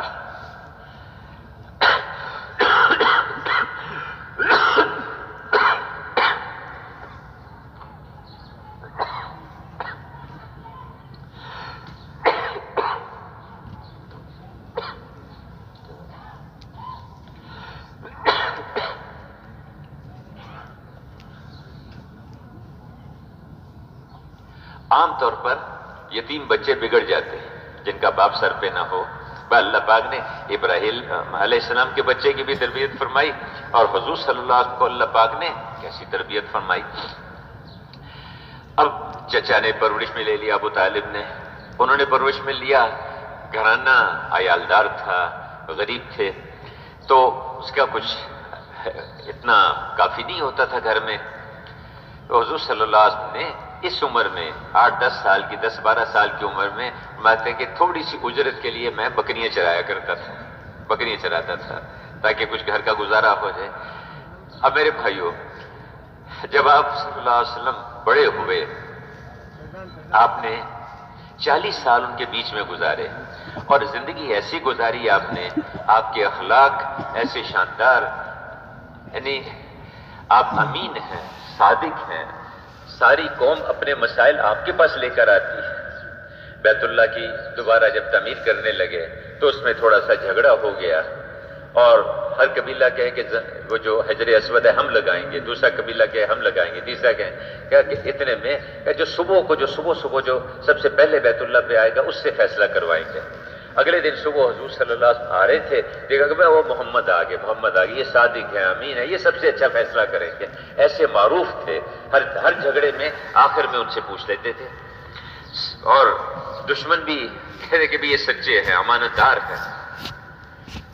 آپ صلی اللہ علیہ وسلم نے وہ سارے قبائل کو، جتنے قبیلے تھے ان کے کہا کہ بھی تم ایسے کرو، تمہارا ایک آدمی آ جائے، ہر قبیلے کا سردار آگے آ جائے، ایک چادر کے اوپر اس حجر اسود کو رکھ دیا، کہا کہ سب اٹھا کے لے چلو وہاں پر۔ سب نے اٹھا کے لے آئے وہاں پر، اور آپ نے پھر اپنے ہاتھوں سے اس کو وہاں پر لگا دیا، کہ ایسا شاندار فیصلہ کہ سب کو اس میں مطمئن کر دیا سب کو۔ ایسے لیکن میرے بھائیوں، صرف اس سے لوگوں کی زندگیاں نہیں بدلی، اس سے لوگ اسلام میں داخل نہیں ہوئے، اس سے لوگوں نے اپنے کفر کو نہیں چھوڑا، کیونکہ اسلام جو پھیلتا ہے وہ دعوت سے پھیلتا ہے۔ اسلام جو ہے وہ دعوت سے زندگیاں بدلتی ہیں، دعوت کے ساتھ یہ ساری چیزیں ہوں گی، نماز بھی ہے، ذکر بھی ہے، اخلاق بھی ہیں، یہ سب چیزیں دعوت کے ساتھ ہے۔ دعوت زندگیوں کو بدلتی ہے، دعوت زندگیوں کو پلٹتی ہے۔ صرف اخلاق سے اسلام نہیں پھیلتا، اخلاق معمون ہوتے ہیں، لیکن جو زندگیاں جو بدلیں گی وہ دعوت سے بدلیں گی۔ ہمارے یہ بستی میں مسجد میں 20 آدمی ہیں 3 چلے لگائے ہوئے، 40 آدمی 3 چلے لگائے ہوئے، اگر یہ روزانہ دعوت دیں، روزانہ گشت کریں، روزانہ ملاقاتیں کریں، کئی 100 آپ کے ہاں تو کراچی میں 300 آدمی ایک مسجد میں موجود ہیں، اگر یہ روزانہ دعوت دے، روزانہ گشتیں اور ملاقاتیں کریں، دنوں میں اللہ پاک پوری فضا کو بدل دے۔ دعوت سے زندگیاں بدلتی ہیں، دعوت سے لوگ پلٹتے ہیں۔ تو خیر 40 سال آپ نے بیچ میں گزارے، اور لوگوں کو اعتماد بھی، اور ایسے امین ہیں، صادق ہیں، سچے ہیں۔ اس کے بعد ایک پریشانی رہتی تھی آپ پر کہ یہ کیا حالات چل رہے ہیں، بچوں کو زندہ دفن کر دیتے ہیں، بچیوں کو، اور آپس میں لڑائی شروع ہوتی ہے، کئی سال تک لڑائی چلتی رہتی ہے۔ تو ان سب کو دیکھ کے پریشان ہوتے تھے، جتنے بھی سلیم الفطرت لوگ ہوتے ہیں حالات کو دیکھ کے پریشان ہوتے ہیں کہ یہ کیا ہو رہا ہے۔ آپ وہاں غار حرا میں تشریف لے جایا کرتے، اور وہاں کئی ہفتے تک وہاں اللہ کی عبادت میں مشغول رہتے، بیت اللہ کو دیکھتے رہتے دور سے، اور کھانا بھی ساتھ لے جاتے۔ خدیجہ رضی اللہ عنہا آپ کے نکاح میں تھیں۔ پھر وہاں پر آپ صلی اللہ علیہ وسلم پر اللہ نے وہی بھیجی، جب 40 سال کے ہوئے آپ کو نبوت ملی۔ جب آپ کو نبوت ملی تو آپ جبرائیل علیہ السلام نے آ کے آپ کو اس کے جب پہلی وحی اتری اقرا، تو اس کے بعد پھر آپ گھر تشریف لائے، اپنی اہلیہ کو سارا واقعہ سنایا، اور گھبراہٹ تھی اس کی، وحی کا ایک پریشانی تھی۔ تو انہوں نے تسلی دی کہ جی آپ گھبرائیں نہیں، آپ تو ایسے اونچے اخلاق والے ہیں، بیواؤں کا خیال کرتے ہیں، یتیموں کی پرورش کرتے ہیں، بھوکوں کو کھانا کھلاتے ہیں، ایسے اونچے اخلاق والوں کو اللہ ضائع نہیں کیا کرتا، آپ گھبرائیں نہیں۔ اور ان کو ساتھ لے کے اپنے چچا زاد بھائی ورقہ بن نوفل کے پاس چلی گئیں۔ انہوں نے ساری بات سنی، ان کا یہ تو وہی فرشتہ ہے جو عیسیٰ علیہ السلام کے پاس آیا کرتا تھا، اور یہ میرا اندازہ یہ ہے کہ یہ وہی نبی ہیں جن کی خوشخبری، جن کی خبریں ہمیں پرانی کتابوں میں ملی، وہ پرانی کتابوں کے عالم تھے۔ اب وہاں تھوڑی سی جو بات ہوئی، خدیجہ رضی اللہ عنہ نے، اور دوسرے آدمی جو ایمان لائے ہیں وہ ورقہ بن نوفل ہیں، فوراً ایمان لے آئے۔ یعنی حضرت خدیجہ رضی اللہ عنہ حضور کو تسلی بھی دی، اور جب وہ چچا زاد بھائی سے بات ہوئی اور دعوت بھی دی، اور وہ بھی ایمان لے آئے، تو دوسرے آدمی ایمان لائے حضرت ورقہ بن نوفل۔ پھر آپ صلی اللہ علیہ وسلم کو اللہ پاک نے ذمہ داری دی، پوری دنیا میں اللہ کے کلمے کو پھیلانا ہے، پورے عالم میں اللہ کے کلمے کو پھیلانا ہے، اور ساری دنیا کے انسانوں کو اللہ کے سامنے جھکانا۔ صرف یہ نہیں اس زمانے کے، صرف عرب نہیں، قریش نہیں، صرف بلکہ ساری دنیا کے انسان اور قیامت تک کے آنے والے انسان، سب کو اللہ کی اطاعت پہ، اللہ کی بندگی پہ لانا، اللہ کے احکامات پہ چلنے والا بنانا، اللہ کے مرضی پہ زندگی گزارنے والا بنانا، اس کی محنت، اس کی ذمہ داری حضور پہ ڈال دی گئی۔ اب کوئی اسباب بھئی ایک آدمی کو کوئی ذمہ داری ڈالی جاتی ہے، کوئی فوج، کوئی ہتھیار، کوئی مال، کوئی عملہ دیا جاتا ہے، کچھ نہیں ہے ساتھ۔ دو کام دے دیے، اٹھیے، کھڑے ہو جائیے، لوگوں کو ڈرائیے اور اپنے رب کی بڑائی بیان کیجیے، لوگوں کو دعوت دیجیے۔ اے ہمارے حبیب، ہم نے آپ کو ساری دنیا کے انسانوں کے لیے آپ کو اپنا رسول بنا کر بھیجا ہے، اور دوسرا کام کیا دیا؟ اٹھیے راتوں کو، آدھی رات، کچھ کم کچھ زیادہ، اور اللہ سے مانگیے، دعوت اور دعا، دعوت اور دعا، دعوت اور دعا۔ اللہ پاک نے دو کام دیے۔ آپ نے چپ کے دعوت دینی شروع کی، انفرادی طور پر محنت کرنی شروع کی۔ حضرت علی کرم اللہ وجہ ایمان لے آئے، حضرت ابو بکر رضی اللہ عنہ ایمان لے آئے، حضرت زید بن حارثہ ایمان لے آئے۔ کرتے کرتے انفرادی طور پر دعوت چلتی رہی، اور جو ایمان لاتا وہ دعوت دینے میں لگ جاتا ہے، جو ایمان لاتا وہ دعوت دینے میں لگ جاتا ہے، جو ایمان لاتا وہ اللہ کی طرف بلانے میں لگ جاتا ہے۔ انفرادی طور پر 3 سال تک چپ کے بات چلتی رہی۔ پھر اللہ پاک کی طرف سے حکم ملا کہ آپ اب قریبی رشتہ داروں کو ڈرائیے۔ آپ صفا مروہ پر چڑھے، بلایا قبیلے والوں کو، بلایا ان میں بات کی، ان کو دعوت دی، اور سب سے پہلے انکار کیا جس نے، وہ آپ کا سگا چچا ابو لہب، اس نے انکار کیا۔ پہلا پتھر اس نے مارا، پہلی گالی اس نے دی، اور پہلا دھکا اس نے دیا۔ اسی کے لیے ہمیں بلایا تھا، اس کے لیے آپ نے خیر دعوت اعلان کیا۔ 7 آدمی ہیں جنہوں نے پہلے اعلان کیا ہے دعوت، پہلے چپ کے دعوت، جس میں حضور صلی اللہ علیہ وسلم اور ابو بکر رضی اللہ عنہ، حضرت بلال خباب رضی اللہ عنہ، حضرت عمار بن یاسر رضی اللہ عنہ، حضرت صہیب رضی اللہ عنہ، اور حضرت سمیہ رضی اللہ عنہ۔ یہ 7 آدمی ہیں، اور جب دعوت دینی شروع کی علی الاعلان، حضور صلی اللہ علیہ وسلم اور ابو بکر رضی اللہ عنہ، یہ تو بڑے تھے، ان پر ہاتھ ڈالنا آسان نہیں تھا، اگرچہ بعد میں ان پر بھی ہاتھ ڈالے۔ آپ صلی اللہ علیہ وسلم کبھی اونٹ کی اوجڑی لا کے ڈال دی، کبھی گلے میں رسی ڈال کے کھینچ رہے ہیں، کبھی جو ہے حضرت علی کرم اللہ وجہ سے کسی نے پوچھا کہ بہادر کون ہے، انہوں نے کہ بہادر کون ہے، کہ جی آپ سب سے زیادہ بہادر ہیں۔ کہا نہیں، مجھے وہ زمانہ یاد ہے، حضور صلی اللہ علیہ وسلم بیت اللہ میں تھے، اور اتنے میں لوگ ان پر مل پڑے، کوئی ادھر سے مار رہا، کوئی ادھر سے مار رہا، کسی کی ہمت نہیں تھی کہ آگے بڑھ کے آپ کو بچا سکے۔ اتنے میں دور سے ابو بکر آتے ہوئے نظر آئے، اس نے چلا کے کہا وہ تیرے ساتھی کو جان سے مار دینے لگے، دوڑے آئے اور آ کے بیچ میں گھس گئے، ایک کو ادھر گرایا، ایک کو ادھر دھکا دیا کہ کیوں مار رہے ہو اس کو، کیوں تم اس کو اس لیے قتل کرنا چاہتے ہو، اس کا جرم یہ ہے، یہ کہتا ہے میرا رب اللہ ہے، میرا رب اللہ ہے، اس لیے اس کو مارنا چاہتے ہو۔ اور بڑی مشکل سے بیچ میں سے بچا کے جو ہے نکال کے لے کے جائیں۔ دعوت جب چلے گی تو میرے بھائیوں مسائل تو آئیں گے، مجاہدے ہوں گے اس میں، لیکن جب دعوت دے گا آدمی تو پھر اللہ پاک اس کا نتیجہ بھی نکالے گا۔ دعوت دلوں کو پلٹتی ہے، دعوت دلوں کو چیرتی ہے۔ آپ نے تو قربانیاں، مجاہدے، یہ دونوں حضرات ان پر تو اب باقی جو 5 تھے یہ غریب مسکین۔ ایک دفعہ حضرت عمر رضی اللہ نے کہا خباب رضی اللہ عنہ سے، اور بھی لوگ بیٹھے تھے، کہا کہ خباب ادھر آؤ، آپ میرے ساتھ آگے بیٹھ جاؤ۔ پاس بیٹھ گئے اور یوں کہا کہ آپ کے علاوہ کوئی یہاں بیٹھنے کا مستحق نہیں ہے اس جگہ میرے ساتھ بیٹھ، سوائے بلال کے۔ خباب سمجھ گئے، کہنے لگے نہیں بلال بھی اس کے مستحق نہیں ہے۔ میں نے کہا کیسے؟ کہ میری کمر سے کپڑا ہٹا کے دیکھا، جب کپڑا ہٹا کے دیکھا تو پیچھے گڑے پڑے ہوئے تھے۔ خباب یہ کیا ہے؟ کہنے لگے کہ ایسی کمر تو کسی کی نہیں دیکھی۔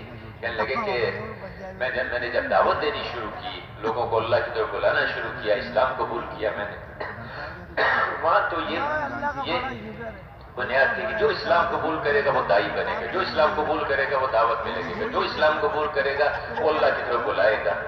یہ اس کی خصوصیت تھی مسلمان کی۔ آج وہ سمجھ میں نہیں آتا کہ مسلمان ہو اور دائی ہو، کہ جی تبلیغی جماعت، تبلیغی جماعت، بھائی تبلیغی جماعت کوئی چیز نہیں ہے، تبلیغی جماعت کوئی جماعت نہیں ہے، کوئی تبلیغ کوئی نہیں۔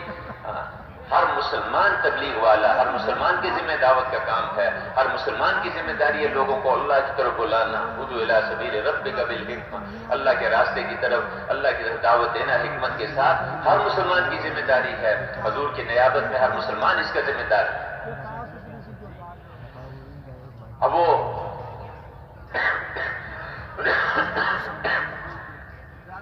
میرے حضرت خباب رضی اللہ نے کہا کہ میں جب دعوت دیتا تھا تو مجھے مارتے پیٹتے تھے، حتیٰ کہ ایک دن مجھے کاموں سے پکڑا، بازوؤں سے پکڑا اور انگارے جلائے گئے کوئلے کی، اور دہتے ہوئے انگاروں کے اوپر مجھے ایسے لٹا دیا گیا، اور ان انگاروں کو بجھانے والی کوئی چیز نہیں تھی سوائے میرے جسم کا خون اور چربی۔ بلال کے ساتھ تو یہ نہیں ہوا، میرے ساتھ جو کچھ ہوا بلال کے ساتھ ٹھیک ہے، ان کے ساتھ بھی ہوا، لیکن یہ نہیں ہوا۔ حضرت عمر خاموش ہو گئے۔ تو مشقتیں حضرت سمیہ رضی اللہ عنہ کو شہید کر دیا گیا اسی دعوت کی وجہ سے۔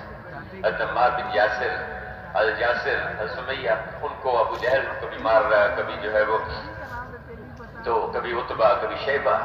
آپ پاس سے گزرتے تو اس وقت میں کچھ آپ تسلی دیتے ان کو، کچھ کر نہیں سکتے تھے کہ یا رسول اللہ یہ ہمارے ساتھ اصبر یا آل یاسر ان موعدکم الجنہ، صبر کرو، برداشت کرو، تمہارے لیے جنت کے وعدے ہیں، جنت کی خوشخبریاں تمہارے لیے، وعدے ہیں تمہارے لیے، اور کہ برداشت کرو، کفوا ایدیکم، اپنے ہاتھوں کو روکے رکھو، کچھ نہ کہو، برداشت کرو اور لگے رہو، دعوت دیتے رہو۔ آپ قرآن اترتا، قرآن کی آیتیں پڑھ کے سناتے، حوصلہ بڑھاتے، نماز صبح و شام کی نماز اس کی ابتدائی شکل میں نماز پڑھو، اللہ سے مانگو، نماز پڑھو، اللہ سے مانگو۔ تو جو ایمان لاتا وہ دعوت میں لگتا، جو ایمان لاتا وہ قرآن سیکھنے میں لگتا، قرآن پڑھ پڑھ کے لوگوں کو دعوت دینے میں لگتا، جو ایمان لاتا وہ نماز پڑھ کے اللہ سے دعا مانگنے میں لگ جاتا، اللہ سے مانگنے میں لگتا، اور اخلاق بنتے گئے، برداشت کرتے رہے، صبر کرتے رہے۔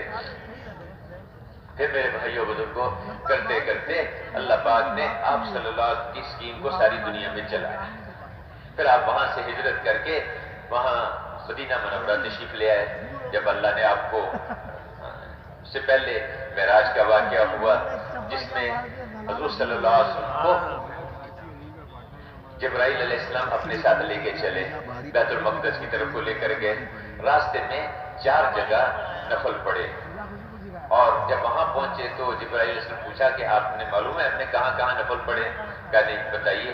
یعنی پہلی جگہ وہ یثرب ہے جو آپ کی آئندہ ہجرت کی جگہ ہوگی، وہاں آپ نے پڑھی۔ پھر وہاں سے جب آپ آگے چلے تو آپ نے وہاں 2 رکعت پڑھی جو حضرت شعیب علیہ السلام کی بستی تھی، وہاں 2 رکعت پڑھی۔ پھر آگے آپ نے وہاں 2 رکعت پڑھی جہاں موسیٰ علیہ السلام سے اللہ پاک نے کلام کیا تھا، شجر موسیٰ، وہاں آپ نے 2 رکعت پڑھی۔ اور چوتھی جگہ بیت اللحم جو عیسیٰ علیہ السلام جہاں ان کی ولادت ہوئی تھی، وہاں آپ نے 2 رکعت پڑھی۔ پھر بیت اللہ پہ آپ تشریف لے آئے، بیت المقدس پہ تشریف لائے، وہاں انبیاء کرام صفوں میں کھڑے ہیں سب، اور مصلی کی امام کی جگہ خالی ہے۔ اب سب انبیاء علیہ السلام انتظار میں ہیں کہ امامت کون کرائے گا۔ میرے بھائیوں، یہ جو ہمارے علماء کرام ہیں نا جی، ہم ان کی قدر کریں، ان کو وہ نسبت حاصل ہے۔ دیکھو اللہ پاک نے ان کو بہت اونچا کیا ہے، جن کو اللہ نے مقام دیا ہم بھی ان کو مقام دیں، ہم بھی ان کو آگے رکھیں۔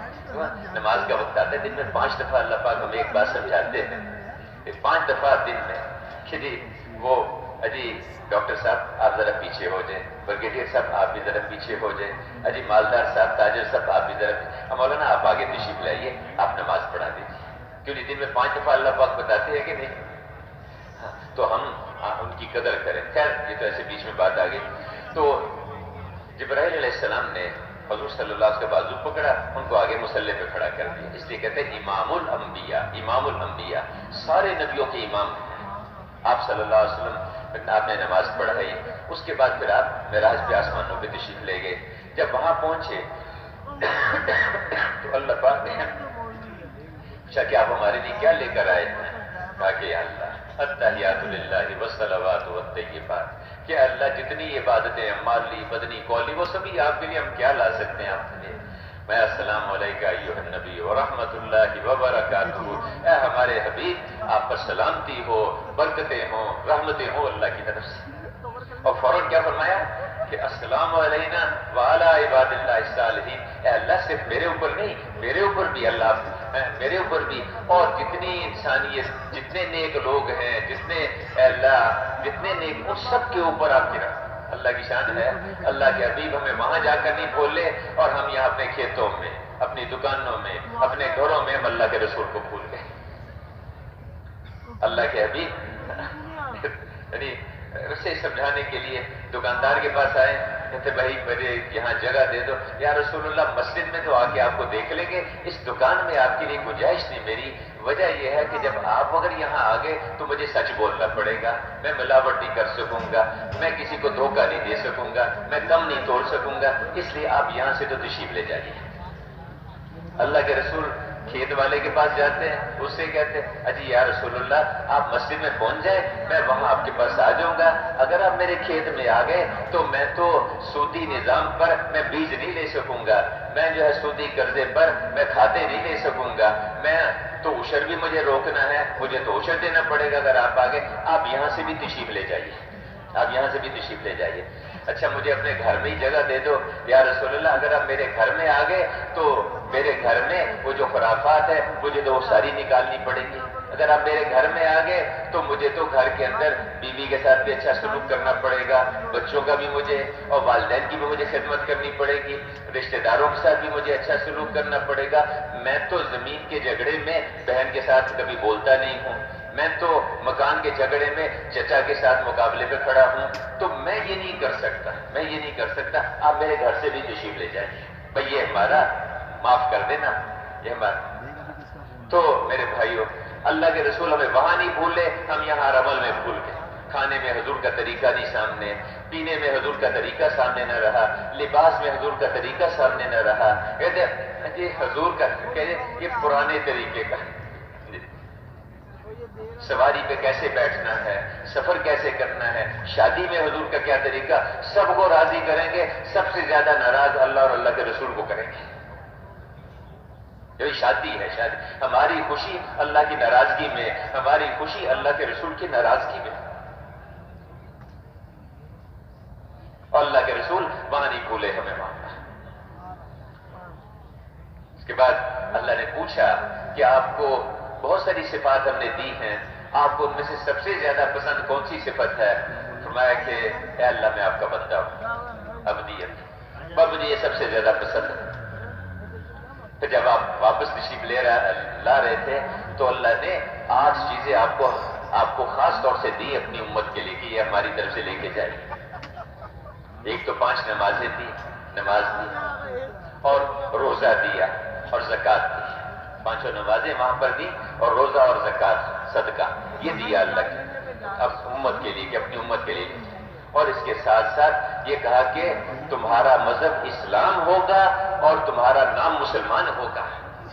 تمہارا یہ پاکستانی, کہتے ہیں ہم پاکستانی ہیں, ہم ملیشین ہیں, ہم ترک ہیں, ہم سوڈانی ہیں, ہم یمنی ہیں, ہم پٹھان ہیں, ہم بلوچ ہیں, ہم مہاجر ہیں, ہم انصاری. یہ سب نعرے اللہ کی ناراضگی کے نعرے ہیں, یہ سب نعرے اللہ کی طرف سے اللہ کے غصے کو کھینچنے والے نعرے ہیں.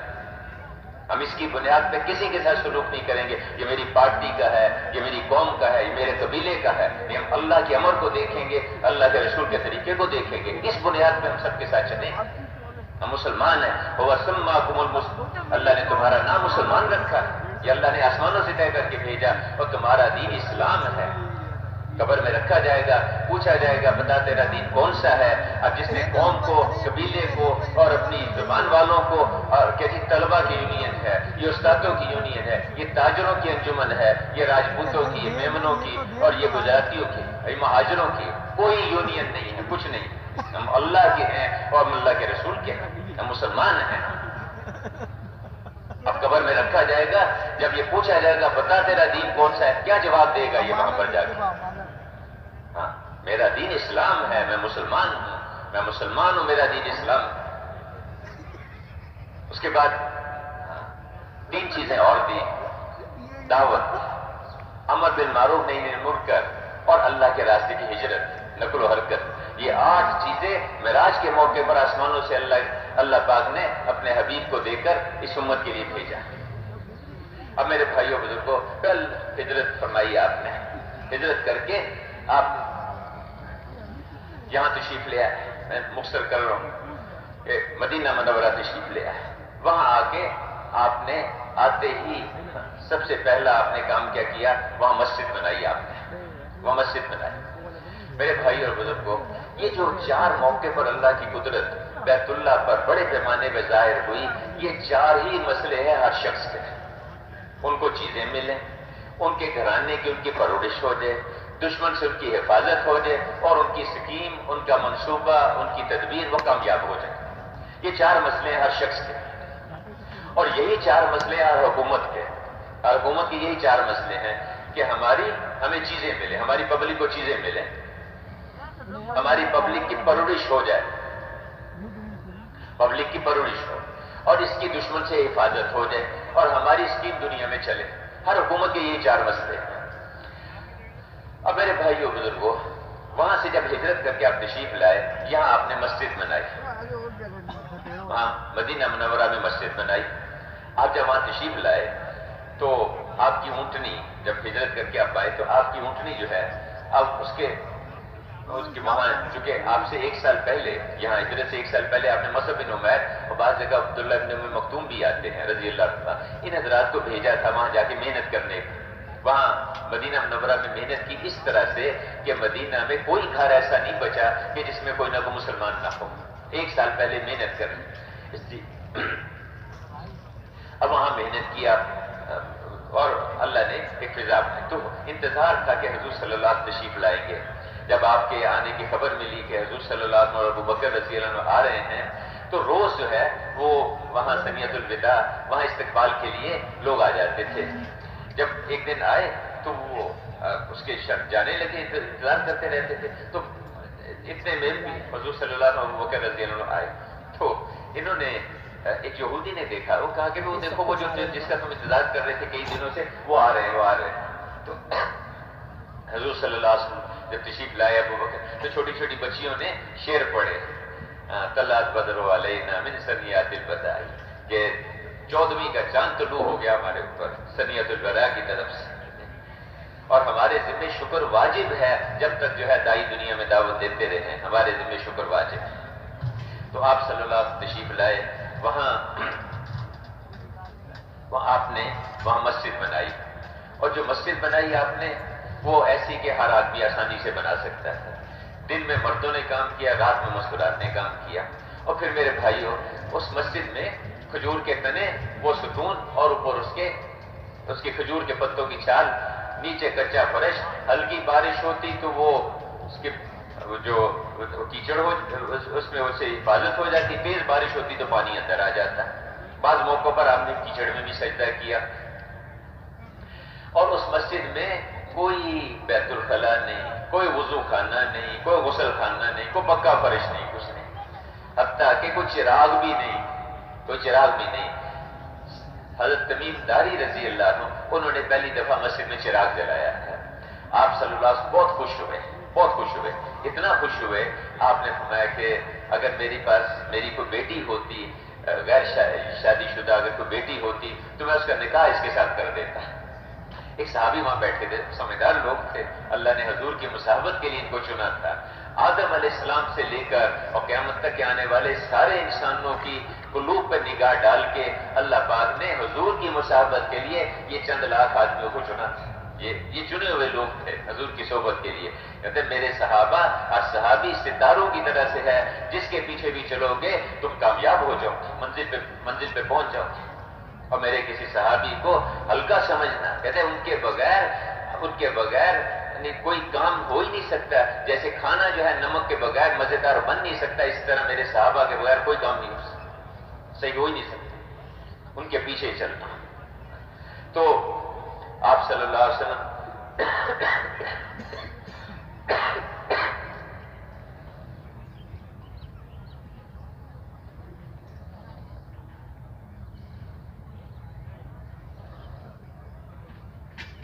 حضرت تمیم داری رضی اللہ عنہ، جب وہ ایک صحابی نے کہا کہ یا رسول اللہ میری بیٹی ہے، شادی کے قابل ہے، آپ ایسے کریں اس کو اپنی بیٹی بنا کے اپنی طرف سے ان کا نکاح کر دیں۔ حضور نے ان کی اس بات کو فوراً قبول کیا اور ان کا نکاح آپ کے ساتھ کر دیا۔ سمجھدار لوگ تھے، چونکہ سارے رشتے ختم ہو جائیں گے سوائے حضور کے ساتھ کا جو رشتہ ہوگا یہ قیامت کے دن بھی قائم رہے گا۔ اس لیے حضرت عمر رضی اللہ عنہ نے حضرت علی کرم اللہ وجہ سے بات کی تھی کہ وہ اپنی بیٹی کا نکاح میرے ساتھ کر دیں۔ میں چاہتا ہوں کہ میرا جو حضور کے ساتھ جو قرابت ہے یہ قرابت قیامت کے دن بھی قائم رہے۔ اس پہ حضرت علی کرم اللہ وجہ نے اپنی بیٹی کا نکاح حضور صلی اللہ علیہ وسلم نے کیا، ام کلثوم رضی اللہ عنہ۔ میرے بھائیوں، اب تمیم داری رضی اللہ عنہ سے 9 ہجری میں مسلمان ہوئے ہیں. 9 سال تک ساری نمازیں، فجر بھی اور مغرب بھی، عشاء بھی سب اندھیرے میں ادا ہوتی رہی. تو خیر مسجد بنائی اور مسجد میں وہ اعمال شروع کیے جو اعمال وہاں انفرادی طور پر تھے، یہاں اجتماعی طور پر شروع ہوئے. میرے بھائیوں، آج بھی ہمارا کام کیا ہے؟ جہاں مسجد نہیں وہاں مسجد بنانا، اور مسجد بنی ہوئی ہے اور اس مسجد کو اعمال سے آباد کرنا. مسجدوں میں روزانہ مشورات ہو، مسجدوں کے اندر روزانہ ایمان کی دعوت ہو، ایمان کے تذکرے ہوں، اللہ کی طرف دعوت دینا، اللہ کی طرف بلانا. مسجدوں میں فضائل کی تعلیم ہو. آپ صلی اللہ علیہ وسلم مسجد میں تشریف لائے، کچھ ساتھی ادھر بیٹھے تھے، کچھ لوگ ادھر بیٹھے ہوئے تھے. یہاں کیا ہو رہا ہے؟ یہاں جی ذکر. اور یہاں کیا ہو رہا ہے؟ یہاں کچھ سیکھنا سکھانا ہو رہا ہے، دین سکھایا جا رہا ہے اور دین سیکھا جا رہا ہے. آپ نے فرمایا یہ بھی خیر کی ڈھیری، یہ بھی خیر کی ڈھیری. مجھے اللہ نے معلم بنا کے بھیجا ہے. اس حلقے میں آپ بیٹھ گئے جہاں سیکھنا سکھانا تھا. مسجدوں میں دعوت کی فضا، مسجدوں میں تعلیم کے حلقے، فضائل کی تعلیم کے حلقے، مسائل کا سیکھنا سکھانا.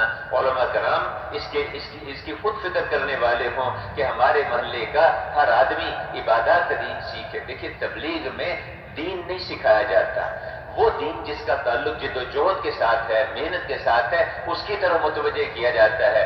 باقی اجمالی طور پر دین کی کچھ موٹی موٹی کوئی نماز، کوئی وضو کا طریقہ، کوئی غسل، تفصیلی دین جتنا ہے درخواست کی جاتی ہے کہ اپنے اپنے علاقے کے علماء کرام کی خدمت میں حاضر ہوں، وہاں سے دین سیکھیں، ان سے احکامات سیکھیں، تجارت کے احکامات ان سے سیکھیں، ملازمت کا دین ان سے سیکھیں، عبادات کا دین ان سے سیکھیں. نماز ہے، روزہ ہے، عمرے کے لیے جا رہے ہیں، حج کے لیے جا رہے ہیں، زکوٰۃ ضرور ذمہ ہے نہیں ہے، یہ سب چیزیں اپنی مستورات کے متعلق مسائل سب علماء سے پوچھیں. تو فضائل کے حلقے، فضائل کی تعلیم، کس عمل پہ اللہ کیا دیں گے، کس عمل پہ کیا ہوگا، یہ سب اعمال مسجدوں کے اندر اس کی فضا بنی. تو ایمان کی دعوت، فضائل کی تعلیم، مسائل کا سیکھنا سکھانا، قرآن شریف کی تلاوت، اللہ کا ذکر. آپ صلی اللہ علیہ وسلم قرآن شریف کی تلاوت کا ایک دفعہ صحابہ کرام انتظار کر رہے تھے. آپ کو آنے میں تاخیر ہو گئی. جب آپ تشریف لائے تو فرمایا کہ اصل میں نے جو قرآن کا جتنا پڑھنا روزانہ اپنے لیے مقرر کر رکھا ہے وہ رہ گیا تھا، میں اس کو مکمل کر رہا تھا، اس لیے مجھے تاخیر ہوئی آنے میں. تو روزانہ اس لیے کہتے ہیں کم از کم 1 پارہ روزانہ قرآن شریف کی تلاوت آدمی کرے.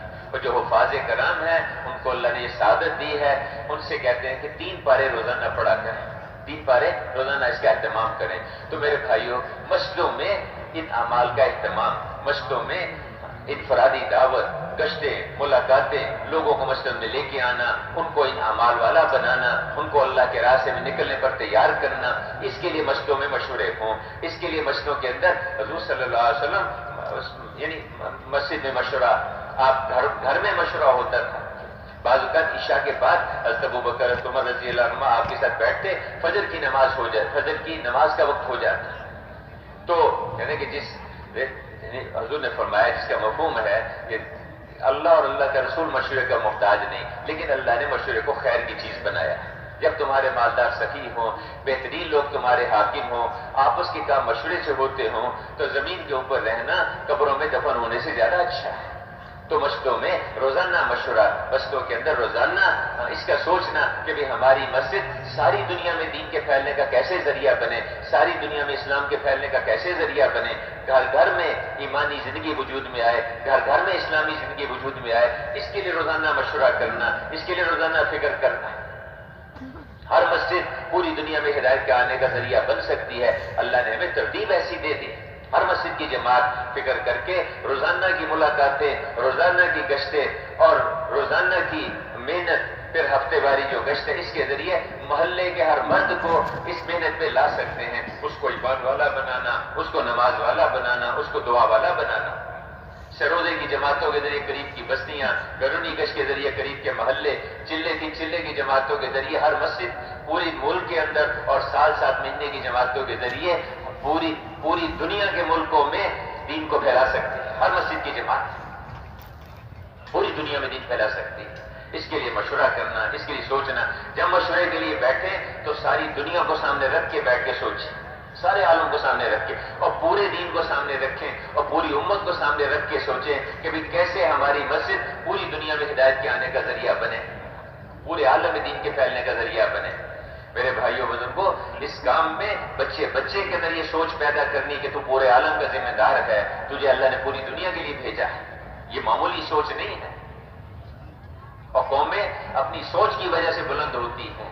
جس قوم کے اندر پورے عالم کو سامنے رکھ کے سوچنا، پوری دنیا کو سامنے رکھ کے یہاں بیٹھے جھونپڑی نما مسجد میں بیٹھے ہیں، پھٹے پرانے کپڑوں والا فقیر ہے، موچی ہے، دھوبی ہے، قصاب ہے، حجام ہے، لیکن وہ مسجد کی جماعت کے ساتھ جڑ کے سارے عالم کی ہدایت اس کا ذریعہ بن سکتا ہے۔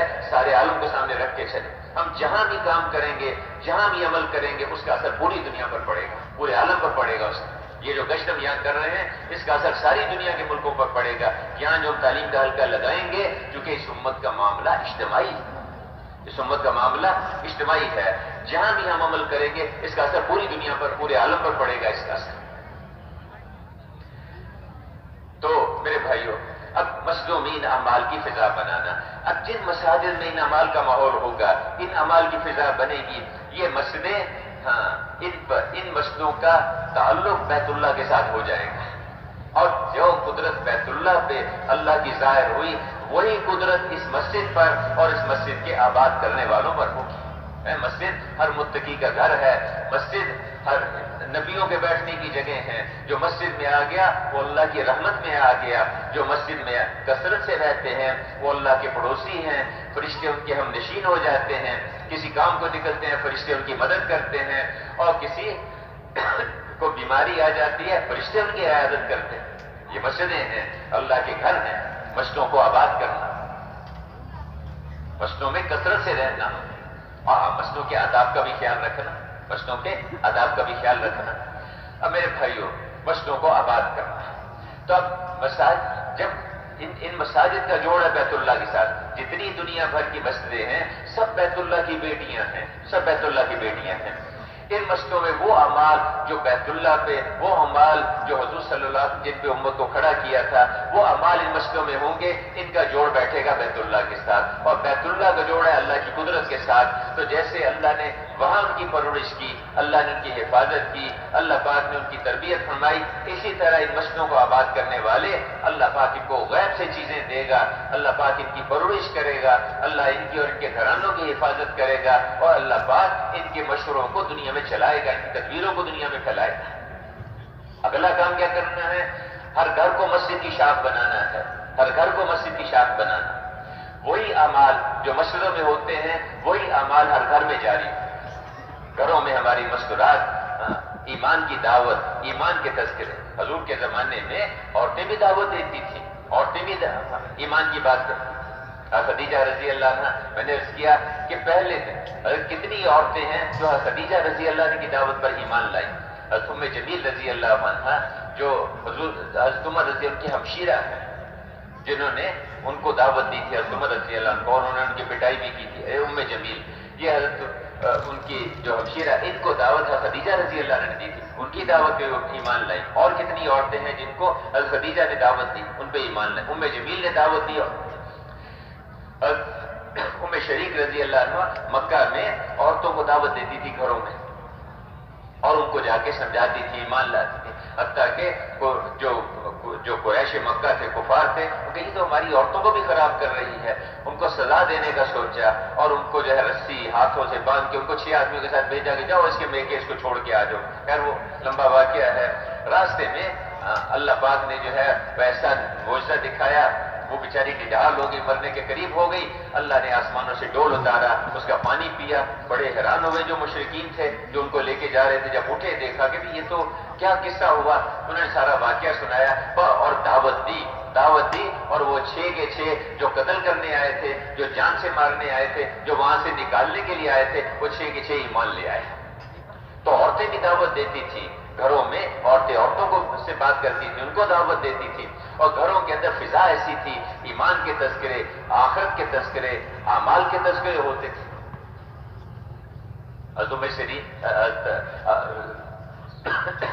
امام سیرین، محمد بن سیرین رحمۃ اللہ علیہ، ایک جگہ انہوں نے مغرب کی نماز پڑھی، نماز کے بعد ایک مسجد میں نماز پڑھی، نماز سے فارغ ہوئے تو دیکھا کہ ایک بچہ 8-10 سال کا 10-12 سال کا بچہ نماز پڑھ رہا ہے. نماز کے بعد وہ فارغ ہوا, نفل پڑھے, اس نے دعا مانگی, دعا بھی لمبی مانگتا رہا, بہت خوش متاثر ہوئے اس کی دعا سے, نماز سے. اس کو بلایا بعد میں, کہا بیٹا میں تمہارے والد سے ملنا چاہتا ہوں, انہوں نے بڑی اچھی تربیت کی ہے تمہاری. اس نے کہا جی میرے ابا کا تو میں چھوٹا سا تھا انتقال ہو گیا تھا, میری پرورش اور تربیت تو میری ماں نے کی ہے, تو اس پہ ذرا سوچ. کہنے لگے کہ بیٹا میں تمہیں اپنی پرورش میں لے لوں. یتیم بچہ جو شخص اس کی پرورش کرتا ہے, تربیت کرتا ہے, تمہارے گھروں میں سے بہترین گھر وہ ہے جس میں کوئی یتیم بچہ ہو اور اس کے ساتھ اچھا سلوک ہوتا ہو. کوئی کسی کے دل میں سختی ہے, دل اس کا سخت ہے, یتیم بچوں کے ساتھ ان پہ سر پہ شفقت سے ہاتھ پھیرا کرے, اللہ اس کے دل کو نرم کر دے گا. تو اس نے کہا بچے سے کہا کہ میں تمہیں اپنی پرورش میں لے لوں. اس نے کہا جی میری کچھ باتیں ہیں آپ سن لیں پھر جیسے کہیں گے. کیا بات ہے؟ کہا مجھے بھوک لگتی ہے, آپ مجھے کھانے کو دیں گے؟ ہاں وہ بھی دوں گا. مجھے مجھے جو ہے سردی گرمی لگتی ہے اس کا بھی انتظام کریں؟ ہاں بیٹا اس کا بھی کروں گا. میں بیمار ہو جاتا ہوں, مجھے صحت بھی دیں گے؟ یہاں رک کے کہ بیٹا صحت تو اللہ دیتا ہے, میں تو کوئی دوائی لا کے دے دوں گا, دوا دارو کر دوں گا. کہ اچھا میں مر جاؤں گا مجھے زندہ بھی کریں گے؟ کہ زندگی موت تو اللہ پاک کے ہاتھ میں. اچھا آپ میرے آدھے کام کریں گے آدھے نہیں کریں گے. تو ایسے ہے کہ مجھے آپ اسی اللہ کی ذمہ داری میں رہنے دیں جو مجھے کھلاتا پلاتا ہے اور مجھے سردی گرمی سے بچاتا ہے. میں بیمار ہو جاتا ہوں مجھے صحت دیتا ہے, میں مر جاؤں گا مجھے زندہ بھی کرے گا. یہ گھروں کی تربیت تھی, مائیں سکھاتی تھی, ایمان سکھاتی تھی, اللہ سے لینا سکھاتی تھی, نماز والا بناتی تھی, دعا والا بناتی تھی. گھروں میں ایسی فضا ہو, گھروں میں. اب اگلا کام ہم نے گھروں کو مسجد کی شاخ بنانا, یہ اعمال گھروں میں وجود میں آئے. ایمان کی دعوت گھروں میں, فضائل کی تعلیم گھروں میں, روزانہ تعلیم کا حلقہ گھروں میں لگے, چھوٹے بچوں کو بھی تعلیم کے حلقوں میں بٹھانا چاہیے. اللہ کا ذکر, مستورات, اپنا وقت مقرر کریں, دعاؤں کا, تسبیحات کا, قرآن شریف کی تلاوت کا وقت مقرر کریں. صحابہ کے زمانے میں ایسے ملتا ہے کہ جو گھروں میں ایک جگہ مقرر کر لیتے تھے جس کو بعض جگہ مسجد البیت کہتے ہیں. اگرچہ وہ مسجد کے, وہ شرعی مسجد کے اس طرح سے احکامات نہیں ہیں, لیکن ایک جگہ ایسی مقرر کر لیتے تھے جس میں سارے اعمال کا مستورات اہتمام کرتی تھی. بڑا گھر ہے ایک کمرہ مقرر کر لیں, چھوٹا گھر ہے کسی ایک کونے میں اس کو صاف ستھرا رکھنا, یہ بھی سنت ہے صحابہ کی. اب میرے بھائیوں, گھروں میں ان اعمال کا اہتمام کرنا, مسجدوں میں ان اعمال کا اہتمام کرنا, پھر گھروں میں اللہ کا ذکر ہو, قرآن شریف کی تلاوت ہو اور خدمت کا رخ ہو, محلے والوں پر ان پہ خرچ کرنے کا رخ. یہ گھر جو ہیں ان میں ان اعمال کی فضا بنے. اب میرے بھائیوں, اللہ فاطمہ رضی اللہ عنہا, حضور صلی اللہ علیہ وسلم ایک آدمی آیا, کہنے لگے یا رسول اللہ مسافر ہوں, بھوکا بھی ہوں, کچھ نہیں کھایا, اب گھر بھی نہیں جا سکتا, کوئی سواری بھی پاس نہیں ہے, تو میرا کچھ انتظام کر دے. آپ نے صحابہ کو ترغیب دی. حضرت سعد بن عبادہ رضی اللہ عنہ نے کہا یا رسول اللہ یہ میری اونٹنی ہے, یہ ان کو دے دیں تاکہ اپنے سفر کر لے گا, کیا بھوکا بھی ہوں کچھ اس کے لیے بھی دے دے. آپ نے سلمان فارسی سے کہا کہ جاؤ جا کے گھروں میں سے کسی گھر سے کچھ کھانے کو مل جائے تو لا کے اس کو دے دو بھائی. وہ گئے, اس کو ساتھ لیا اور گئے. کئی گھروں سے پتا کیا کچھ نہیں ملا. اب فاطمہ رضی اللہ عنہ کے گھر آ گئے, پردے میں ان سے بات کی, کہا کہ کچھ گھر میں کھانے کو ہو تو دے دے, یہ مسافر ہے, حضور نے بھیجا ہے. کہنے لگے سلمان گھر میں تو کچھ بھی نہیں, 2 دن سے میں نے بھی اور حضرت علی کرم اللہ وجہہ نے اور حسنین نے کچھ نہیں کھایا. دودھ پینے کے زمانے میں ان بچوں نے فاقے برداشت کیا. کمانا جانتے تھے, کاروبار کرنا جانتے تھے. یہ نہیں کہ صرف میمنوں کو کاروبار کرنا آتا ہے اور صرف یہ کہ گجراتیوں کو کاروبار کرنا آتا ہے, یہ نہیں, جانتے تھے. شام تک تجارت ان کی ہوتی تھی, یمن تک تجارتی قافلے جاتے تھے, لیکن دین کے کام میں اس طرح سے لگے کہ اس کی فرصت ہی نہیں. اب فاقے تو نہیں کہا کہ میں جو ہے نا اس کو ایسے تو نہیں جانے دوں گی, یہ حضور کا مہمان ہے, مسافر ہے. اپنی جو چادر تھی نا جی اوڑھنے کی, وہ لپیٹی طے کر کے حضرت سلمان کو پردے کے پیچھے سے پکڑائی. کہا کہ یہ جو ساتھ والی گلی میں یہودی رہتا ہے نا شمون, اس کو دے دو, اس سے جا کے کوئی یہ چادر گروی رکھ لو اور اس کے بدلے میں کچھ جو دے دو, جب ہمارے پاس کچھ ہوگا تمہیں اس کا قیمت دے کے تم سے یہ چادر واپس لے لیں گے. یہ چادر اس کو دے کے جو لے, میں اس کا روٹی بنا کے اس کو دے دیتی ہوں. وہ گئے, جا کے اس سے شمون سے بات کی. اس نے کہا قصہ کیا ہے, سارا قصہ اس نے سنا.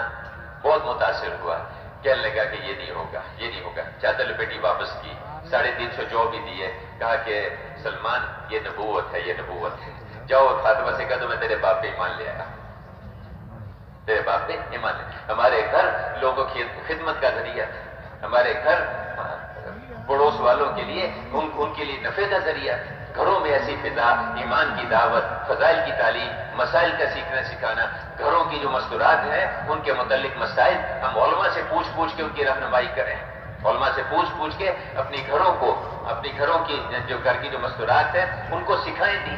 یہ مردوں کی ذمہ داری ہے، مردوں کی ذمہ داری۔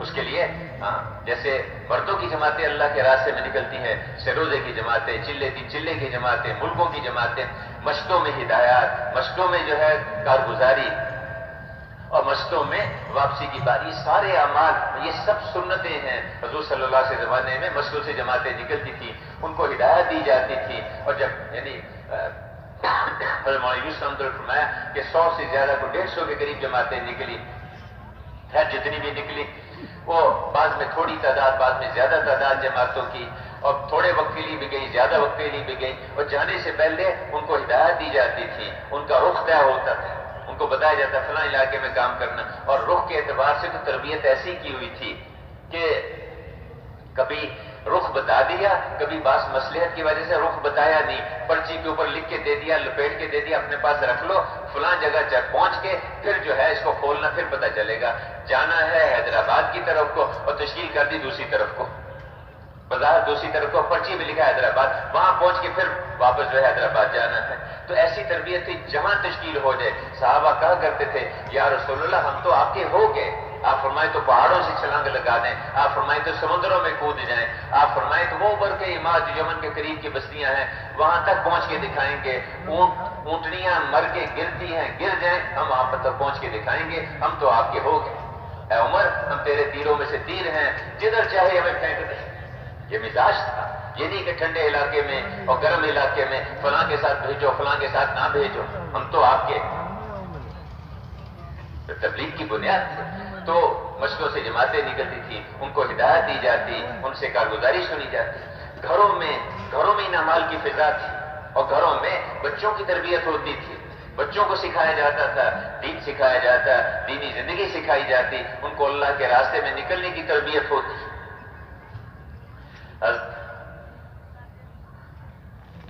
افرا رضی اللہ عنہ 7 بیٹے، 7 بدری ہے، 7 بدری ایسی ترغیب دیتی تھی مائیں، 7 بدری، 2 بیٹے معاذ اور معوذ وہ ابو جہل کے قتل ہونے کا ذریعہ بنے۔ حضرت ام فضل رضی اللہ عنہ 10 بیٹے ہیں اور دنیا کے 10 ملکوں میں ان کی قبریں ہیں۔ قسم بن عباس رضی اللہ عنہ وادی فرغانہ، یہ روس میں کرغزستان اور ازبکستان کا جو سرحد ہے اس علاقے میں وادی فرغانہ میں ان کی قبر ہے۔ تو مائیں ایسی گھروں میں ترغیب دیتی تھی، بچے اللہ کے راستے میں نکلتے، عورتیں بھی اپنے مردوں کے ساتھ اللہ کے راستے میں نکلتی تھی۔ تو گھروں میں ان اعمال کی فضا ہو، نقل و حرکت کی فضا ہو، گھروں کے اندر دینی زندگی سیکھی جا رہی اور سکھائی جا رہی۔ تو دوسرا کام گھروں کو مسجد کی شاخ بنانا، اور یہ مسجد والے اعمال ہر گھر کے اندر جاری ہوں۔ اب ان گھروں کا جوڑ ہوگا مسجدوں کے ساتھ، اور مسجد کا جوڑ ہے بیت اللہ کے ساتھ، اور بیت اللہ کا جوڑ ہے اللہ کی قدرت کے ساتھ۔ اب ان گھروں پر اللہ پاک کی رحمتیں اترے گی، وہ رحمتیں جو بیت اللہ پہ اترتی ہیں وہ رحمتیں ان کے گھروں پر اتریں گی، وہ برکتیں ان کے گھروں میں آئیں گی، اور اللہ پاک ان گھر والوں کی حفاظت فرمائے گا دشمن سے، ان کی پرورش فرمائے گا، غیب سے ان کو چیزیں دے گا، اور اللہ پاک ان کی تدبیروں کو کامیاب کرے گا۔ تو اگلا کام اپنے ہر گھر کو مسجد کی شاخ بنانا، ہر گھر کو مسجد کی شاخ بنانا۔ اگلا کام کیا؟ کمائی کی جگہ کو مسجد کی شاخ بنانا۔ اس یقین کو مسجد سے سیکھا، اللہ کے دھیان کو مسجد والے ذکر سے سیکھا، اس اللہ کو راضی کرنے کے جذبہ اخلاص کو مسجد والے اعمال سے سیکھا، اور پھر میرے بھائیوں بزرگوں اس دھیان کے ساتھ، اس یقین کے ساتھ، اس اخلاص کے ساتھ، حضور والا طریقہ، فضائل کا استعداد، اس کے ساتھ اپنی کمائی کی جگہ پہ جائیں گے۔ کاروبار جب ان صفات کے ساتھ ہوگا، صحیح یقین سے ہوگا، اللہ کے دھیان کے ساتھ ہوگا، اخلاص کے ساتھ ہوگا، اللہ کو راضی کرنے کے لیے اس یقین کے ساتھ کہ میری روزی کاروبار میں نہیں ہے، وَفِي السَّمَاءِ رِزْقُكُمْ، میری روزی آسمانوں میں ہے، اللہ پالنے والے ہیں، اور وعدہ کر رکھا اللہ نے روزی ملے گی مجھے۔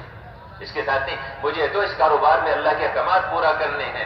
جو یقین کے ساتھ چلے گا، اس دھیان کے ساتھ چلے گا کہ اللہ پاک مجھے دیکھ رہے ہیں، اللہ دیکھ رہے ہیں مجھے، یہ کبھی جھوٹ نہیں بولے گا، کبھی دھوکہ نہیں دے گا، کبھی ملاوٹ نہیں کرے گا. ایسا تاجر، اس کا حشر انبیاء اور صدیقین کے ساتھ ہوگا. بعض اللہ والوں نے کہا کہ بازار تو اللہ کے دسترخوان ہے، وہاں سے اللہ کی مخلوق کو روزی ملتی ہے، لیکن کب؟ جب ان صفات کے ساتھ ہم کاروبار کو کریں گے، اور یہ صفات ملیں گی مسجد سے. اس لیے حضرت عمر رضی اللہ عنہ بازار سے گزرے، ایک نئی دکان دیکھی، اس کے پاس چلے گئے، پوچھا تم نے بازار کا دین سیکھا ہے؟ کہا جی وہ تو نہیں سیکھا.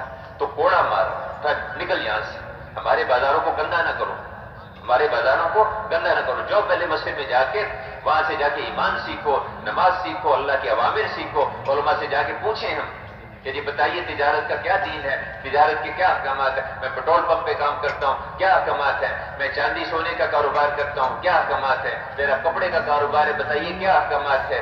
میں جو ہے کاپی پینسل کی اس کی خرید و فروخت ہے، اس کا کیا احکامات ہے، کیا اصول ہے. میرا امپورٹ ایکسپورٹ کا کاروبار ہے، کنٹینر بھیجتا ہوں، منگواتا ہوں، بتائیے کیا احکامات ہیں.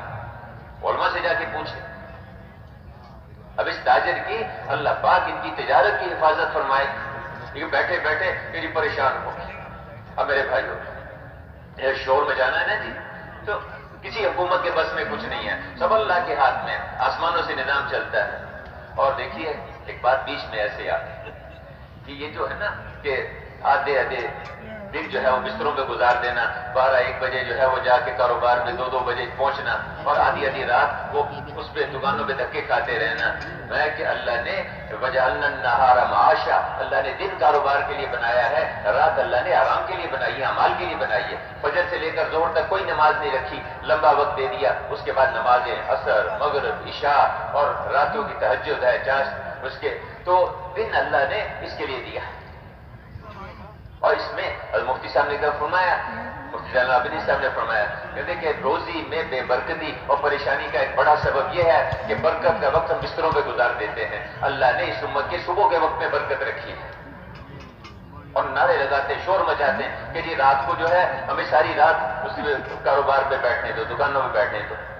اس لیے روتے رہیں گے، روتے ہی رہیں گے بیچارے. میں جو اللہ کے رسول نے ضابطے بتائے ان کو دیکھ کے چلو. صبح اپنا کام شروع کر لو، اور اس کے بعد زور تک فارغ ہو، چلو زیادہ سے زیادہ اثر تک اسے فارغ ہو جاؤ. اللہ نے برکت رکھی ہے صبح کے وقت میں. تو کاروبار کی جگہ کو مسجد کی شاخ بنانا وہ تب ہوگی جب ان صفات کے ساتھ کاروبار میں جائیں گے، یقین کے ساتھ، اللہ کے دھیان کے ساتھ، اللہ کو راضی کرنے کے لیے اور لوگوں کو نفع پہنچانے کی نیت سے. جو باہر سے سودا لے کے آتا ہے تاکہ بستی والوں کو آسانی سے ملے، اللہ پاک اس کو غیب سے روزی دیتے ہیں.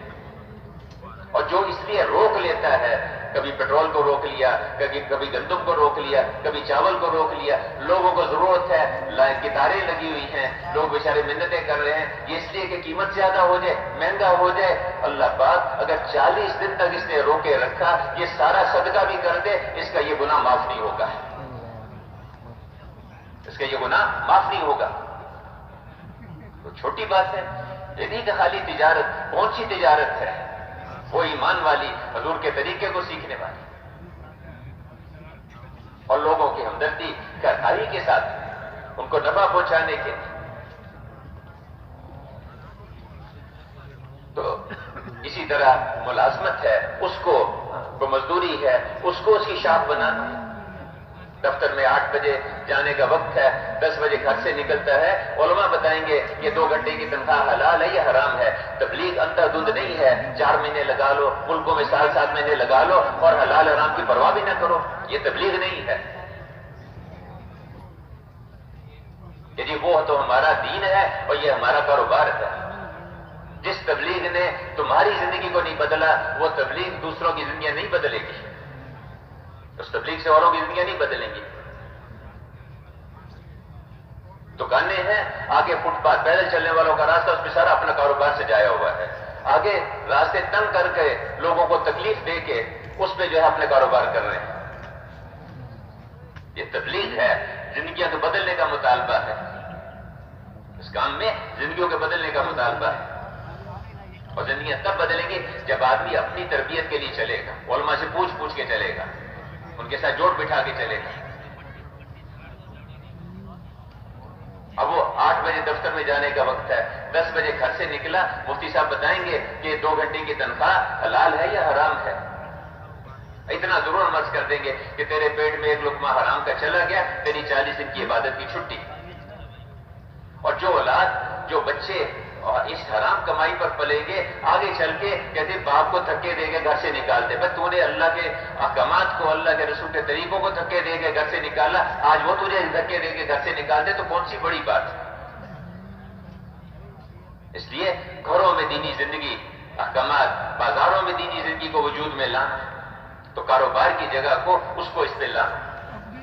اب یہ جو مزدور ہے، جو مزدوری اللہ کے احکامات سیکھ کے کرے گا، مسجد کے ساتھ جڑ کے سیکھے، اس کو سیکھے گا، صحیح یقین سیکھے گا، حضور والا طریقہ سیکھے گا، علماء سے مسائل سیکھے گا، اخلاص سیکھے گا، اللہ کا دھیان سیکھے گا۔ کیا فرمایا؟ القاسم حبیب اللہ، یہ اس طرح مزدوری کرنے والا، ہاتھ سے مشقت کر کے کمانے والا، یہ تو اللہ کا دوست ہے، اللہ کا دوست۔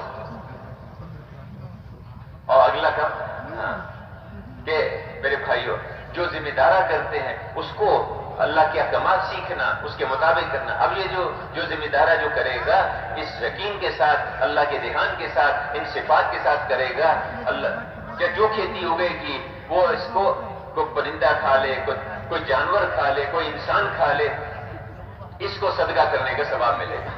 یہ ساری کھیتی، کوئی درخت، کوئی پودا، کوئی سبزی، کوئی پھل، یہ سب اللہ کی تسبیح کرتے ہیں اور اگانے والے کے حساب میں وہ تسبیح لکھی جاتی ہے، اس کو اس کا اجر ملے گا۔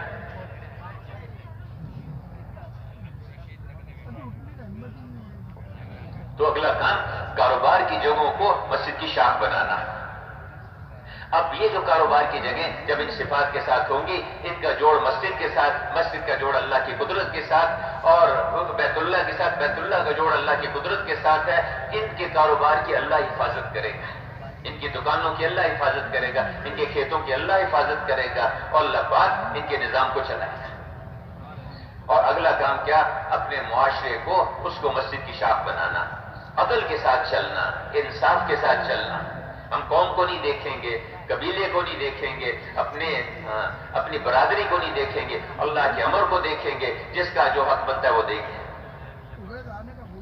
ابو سیدنا علی کرم اللہ وجہہ، ان کی زرہ گر گئی، یہودی نے اٹھا لی، اور آپ نے اگلے دن وہ بیچ رہا تھا، آپ نے دیکھا کہ یہ تو میری ہے، کہنے میری ہے، مقدمہ قاضی کی عدالت میں چلا گیا۔ قاضی شریح جو ان کے ماتحت تھے حضرت علی کرم اللہ وجہہ، آپ خلیفہ وقت ہیں، جب وہ سامنے ان کے رکھا، انہوں نے کہا جی کہ جو مدعی ہے اس کے ذمہ 2 گواہ لانا ہے، آپ 2 گواہ لے آئیے، ضابطہ یہ ہے۔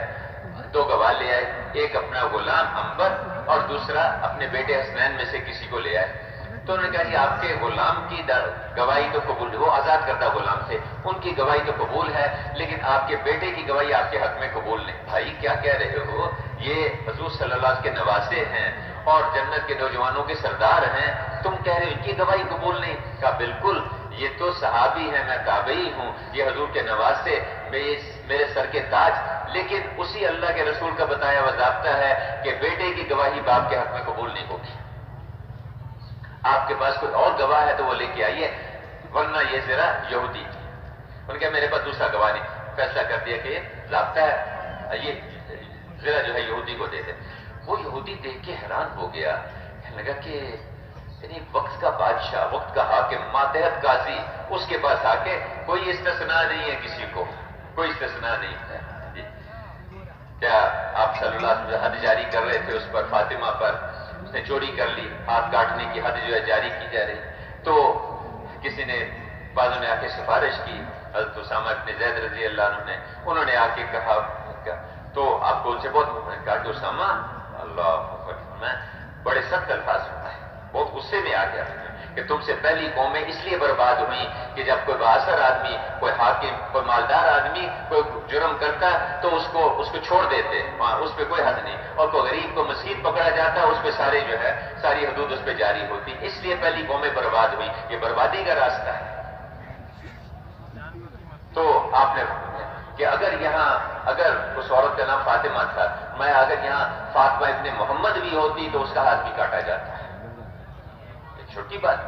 تو معاشرے کو مسجد کی شاخ بنانا، اس یہودی نے دیکھا کہ یہ جو ہے حق والے یہ فیصلے کر سکتے ہیں، باطل والے نہیں کر سکتے. اشہد ان لا الہ الا اللہ و اشہد ان محمد الرسول اللہ. اس پہ ایمان لے آیا.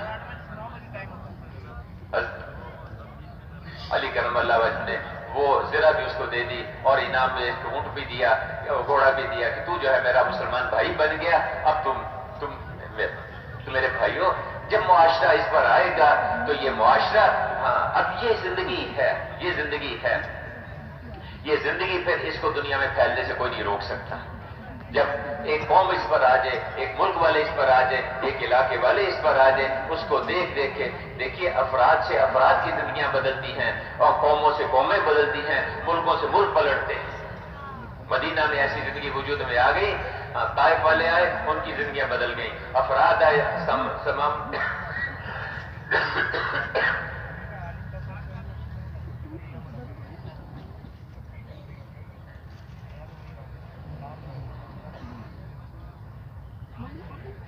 سمامہ ابن اساد آئے، ان کی زندگی بدل گئی. افراد آئے، افراد اسلام میں داخل. قومیں آئیں، قومیں اسلام کی طرف پلٹتی چلی گئی. پھر اس زندگی کو لے کے چلے صحابہ کرام ساری دنیا میں پھیلے، جماعتیں بن کے.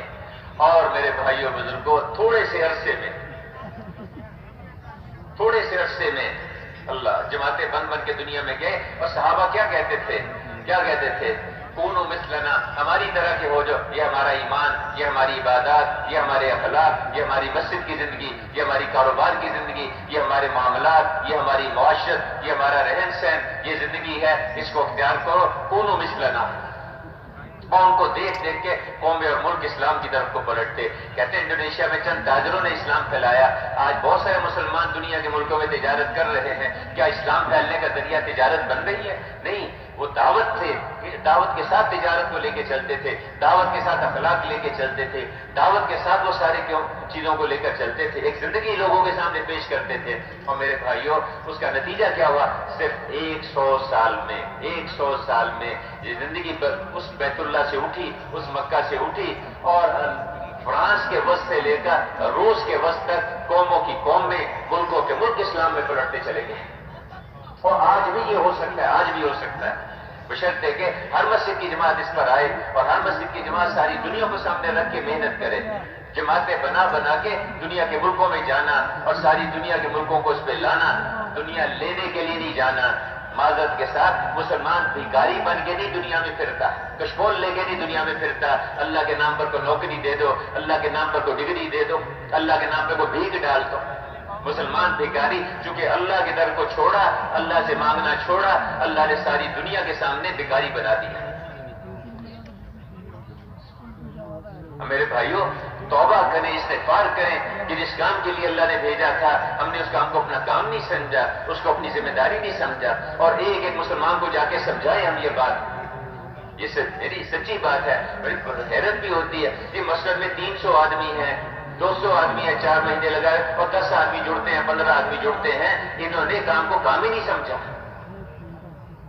اپنی محنت کو محنت نہیں سمجھا انہوں نے جس کے لیے اللہ نے بھیجا. اس پہ ہم توبہ کریں، استغفار کریں، اللہ سے معافی مانگے کہ اللہ ہم نے کیا کیا، ہم نے ظلم کیا اس کام کے ساتھ، ہم نے زیادتی کی. اس لیے ہم استغفار کریں اور ہر مسلمان کو جا کے سمجھائیں کہ بھائی تمہیں اللہ نے ایک کام کے لیے بھیجا، اللہ نے یہ زندگی دی ہے، اس کو لے کے ساری دنیا کے انسانوں کے پاس جانا ہے اور ان سے کچھ لینے کے لیے نہیں جانا. جو مخلوق دے گی وہ بہت تھوڑا دے گی اور بہت جلدی ختم ہو جائے گا. جو اللہ دیں گے اپنی شان کے مطابق دیں گے وہ کبھی ختم نہیں ہوگا. ایسے لوگ جس کام کو اپنا کام بنائیں گے، جہاں کی آواز لگے گی، جتنے وقت کا تقاضا ہوگا، جس حال میں کہا جائے گا، جس کے ساتھ جانے کے لیے کہا جائے گا اور جتنے وقت کے لیے کہا جائے گا اس کے لیے تیار ہوں گے. ایسے لوگ اللہ اکبر یہ جنت کے خواص ہوں گے. ان کے چہروں پر وہ نور ہوگا جو نبیوں کے چہروں پر ہوتا ہے. ان کو اللہ پاک انبیاء کرام کے ساتھ والی کرسیوں پہ بٹھائیں گے، انبیاء اور شہداء کے ساتھ والی کرسیوں پہ جگہ دیں گے اور اللہ پاک ان کو جنت میں نبیوں کا پڑوس عطا فرمائیں گے. ان کا دنیا میں رہنا فتنوں کے دور ہونے کا ذریعہ ہوگا، پریشانیوں کے دور ہونے کا ذریعہ ہوگا. اور جب یہ دنیا سے جائیں گے تو فرشتے ان کا استقبال کریں گے. میرے بھائی اور بزرگوں، ہم اس کام کو اپنا کام بنائیں، اس کو اپنی محنت، اس کو اپنی ذمہ داری بنائیں. اب آپ اللہ سے درخواست ہے کہ صرف یعنی واقعی ہم تنہائی میں بیٹھ کے بھی سوچیں اللہ سے کہ اللہ ہم نے کیا کھیل بنا لیا اس کام کو، اے اللہ تو ہمیں معاف کر دے. ہم توبہ کریں، اللہ استغفار کریں، پرانے بھی کریں نئے بھی کریں. ان بیچاروں کے تو سامنے کام ہے ہی نہیں، اور جنہوں نے رکھنا تھا وہ اپنے کاموں میں لگ گئے. اس میں ہم قصوروار ہیں ہم سارے. پوری دنیا کے اندر جتنی بھی پریشانیاں اور جتنے بھی پریشانیوں کے حالات ہیں ان سب کا سبب ہم محنت کرنے والے، ہم کام کرنے والے اور مسلمان ہیں. ہم توبہ کریں اور اس زندگی کو لے کے اقوام عالم کے پاس جائیں. میرے بھائیوں نہیں کیا فرمایا کہ یہ کلمہ جو ہے، یہ کلمہ اس کے پڑھنے والوں کو نفع دیتا رہتا ہے، اس سے عذاب و بلا کو دور کرتا رہتا ہے جب تک اس کے حقوق سے لاپرواہی اور استغفار نہ بڑھتا جائے. یا رسول اللہ اس کا کیا مطلب؟ میں اللہ کی نافرمانیاں کھلم کھلا ہو رہی ہوں اور اس کے دور کرنے کی کوئی کوشش کوئی محنت نہ کی جا رہی ہو. کہتا ہے کہ 2.5 گھنٹے کا وقت نہیں میرے پاس. بھائی پھر سیلاب آئے گی تیرے اوپر، زلزلے آئیں گے تیرے اوپر، آسمانوں سے مصیبتیں آئیں گی، مہنگائی آئے گی تیرے اوپر، پریشانیوں کے اور قحط سالی آئے گی تیرے اوپر. تیرے پاس وقت ہی نہیں اس کا. یہ کھیل تماشا نہیں ہے، ایک کام ہے، ایک محنت ہے، ایک ذمہ داری ہے. کر لیا نہ کیا ایسی بات نہیں ہے. امتوں کی تقدیریں اس کے ساتھ جڑی ہوئی ہیں. اس لیے ہم سب توبہ کریں، سب اللہ سے معافی مانگے کہ اللہ ہم نے ظلم کیا، 4 مہینے لگا لیے، ملکوں میں وقت لگا لیا اور مسجد میں وقت دینے کا نہیں ہمارے پاس. اس لیے استغفار کریں، اللہ سے معافی مانگے ہم سب، اور اس کام کو اپنا کام بنائیں. مسجدوں کو وقت دیں، اس سے جو وقت بچے 2 گھنٹے 3 گھنٹے اپنے کاروبار کھیتی باڑی ملازموں کو دے دے. ہم یہ نہیں کہتے کہ سب چھوڑ دو، اس کے متعلق احکامات زندہ کرنے ہیں اور کسی سے سوال نہیں کرنا. اس کام میں اپنی جان اپنا مال، اپنی جان اپنا مال، ہر ایک اس کام کو اپنا کام. میرے بھائیوں اس کو اپنا کام بنائیں. اب بتائیے اس کے لیے آپ اللہ سے درخواست ہے، یہاں بھی بیٹھے ہیں، پیچھے بھی ساتھی بیٹھے، جہاں بیٹھے، جیسے پہلے شروع میں کہا تھا کہ مسجد وار بیٹھے، ہر مسجد والی جماعت بیٹھ کے سوچے، آپس میں مشورہ کرے کہ ہمارے ہاں سے ملکوں کی جماعت، نقد جماعت تیار ہو جائے بہت اچھا، اور ورنہ ملکوں کی جماعت مہینے 2 مہینے کے اندر تیار کر کے بھیج دیں. مسجد کی جماعت ملکوں کے لیے جماعت تیار کرے، اسی طرح مسجد کی جماعت چلے کی جماعتیں تیار کرے. یہ تو اس تک پہنچنے کے لیے ہے. اصل یہ چلہ 4 مہینے اصل نہیں ہے، سال 7 مہینے اصل نہیں ہے. اصل تو یہ تھا کہ جس وقت بھی آواز لگے، جہاں کی آواز لگے، جتنے وقت کا تقاضا ہو، جس طرف جانے کے لیے کہا جائے، جس حال میں کہا جائے ہم اس کے لیے تیار ہوں. ہم ہیں ہی اس کام کے لیے اللہ نے ہمیں پیدا کیا. اس تک پہنچنے کے لیے کہتے ہیں چبھی سال لگا لو، 7 مہینے لگا لو، 4 مہینے لگاؤ. اس کے لیے ہر مسجد کی جماعت بیٹھے، ابھی بیٹھ کے ترتیب بنائیں اور اپنی مسجد سے ملکوں کی جماعتیں تیار کریں. آپ کے یہاں 7000 مسجدیں ہیں، 7000 جماعتیں اس اجتماع سے بننی چاہیے. کوئی ملکوں کی جماعت، کوئی اندرون سال کی جماعتیں، کوئی 4 مہینے کی، کوئی چلے کی جماعت. 7000 مسجدیں 7000 جماعتیں، 7000 مسجدیں 7000 جماعتیں. ابھی ایک ملک میں اجتماع ہوا اور 3000 کا مجمع، 1000 جو ہے اللہ کے راستے میں نکل گیا. 1000 100 جماعتیں 110 جماعتیں نکالی انہوں نے 3000 کے مجمع میں سے. آپ کا تو لاکھوں کا مجمع ہے، 4 لاکھ کا مجمع ہے. چلو اس کا آدھا نہیں 1/3 تو نکل جائے اللہ کے راستے میں. آپ کی تو 15000 جماعتیں بننی چاہیے. یہاں سے ہر مسجد سے 2 جماعتیں بنائیں، ہر مسجد سے 3 جماعتیں بنائیں، 4 جماعتیں بنائیں، 15000 جماعتیں نکلنی چاہیے. اس لیے آپ ذرا ہمت کریں، فرمائیں مسجد وار بتائیں، ملکوں کی جماعتیں اور ملک کے اندر کی جماعتیں، 4 مہینے کی، 40 دن کی جماعتیں، سال کی جماعتیں فرمائیں. آپ مسجد وار پیچھے جو ساتھی ہیں وہ اپنے حلقے میں لکھوائیں اور اٹھ کے کوئی نہ جائے. کوئی بیمار، کوئی معذور، کوئی بوڑھا، کوئی استنجا کا تقاضا ہوتا ہے، اس کی بات الگ ہے. باقی سب بیٹھے رہیں. جی بھائی جی مسجد وار بتائیں، جی مسجد وار فرمائیں، جی مسجد وار جماعتیں. عثمان گنی مسجد سے 2 جماعتیں چلے گی. اللہ قبول. بیٹھے رہے اٹھ کے نہ جائیں بھائی. یہ منظر نہ بنائیں. بیٹھ جاؤ اٹھے نہ کوئی بھی. بیٹھ جائیں تشریف رکھیں. یہ منظر جو ہے اللہ کے غضب کو کھینچنے والا ہے، اللہ کی ناراضگی کو کھینچنے والا ہے. بیٹھ جائیں تشریف رکھیں. بیٹھ جائیں. شاہ لطیف ٹاؤن محمدی مسجد سے جماعت. اس کو کھیل نہ بنائے. ہم بیٹھے سنا اور اس کے بعد اٹھ کے چل پڑے. یہ بڑا خطرناک منظر ہے. اور اللہ نے اس کو نہیں وہی اتنی زیادہ سنانی چاہیے، لیکن وہ قرآن میں بڑے سخت الفاظ اس میں آئے، یہ منظر نہیں بنانے چاہیے، اٹھ کے بیٹھے رہے، جم کے بیٹھے۔ مدینہ مسجد سے چلے 3 چلے کی جماعت اللہ قبول فرمائے۔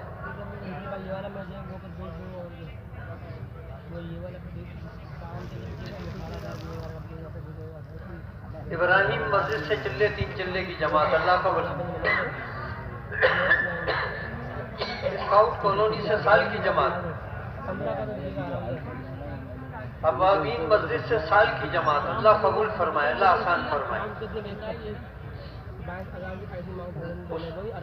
سبحانی مسجد ضیاء کالونی سے چلے 3 چلے کی جماعت، صابری مسجد محمود آباد 2 جماعتیں ماشاءاللہ چلے 3 چلے، اللہ قبول فرمائے، اللہ آسان فرمائے۔ تشریف رکھیں، نام لکھانے والے بھی تشریف رکھیں۔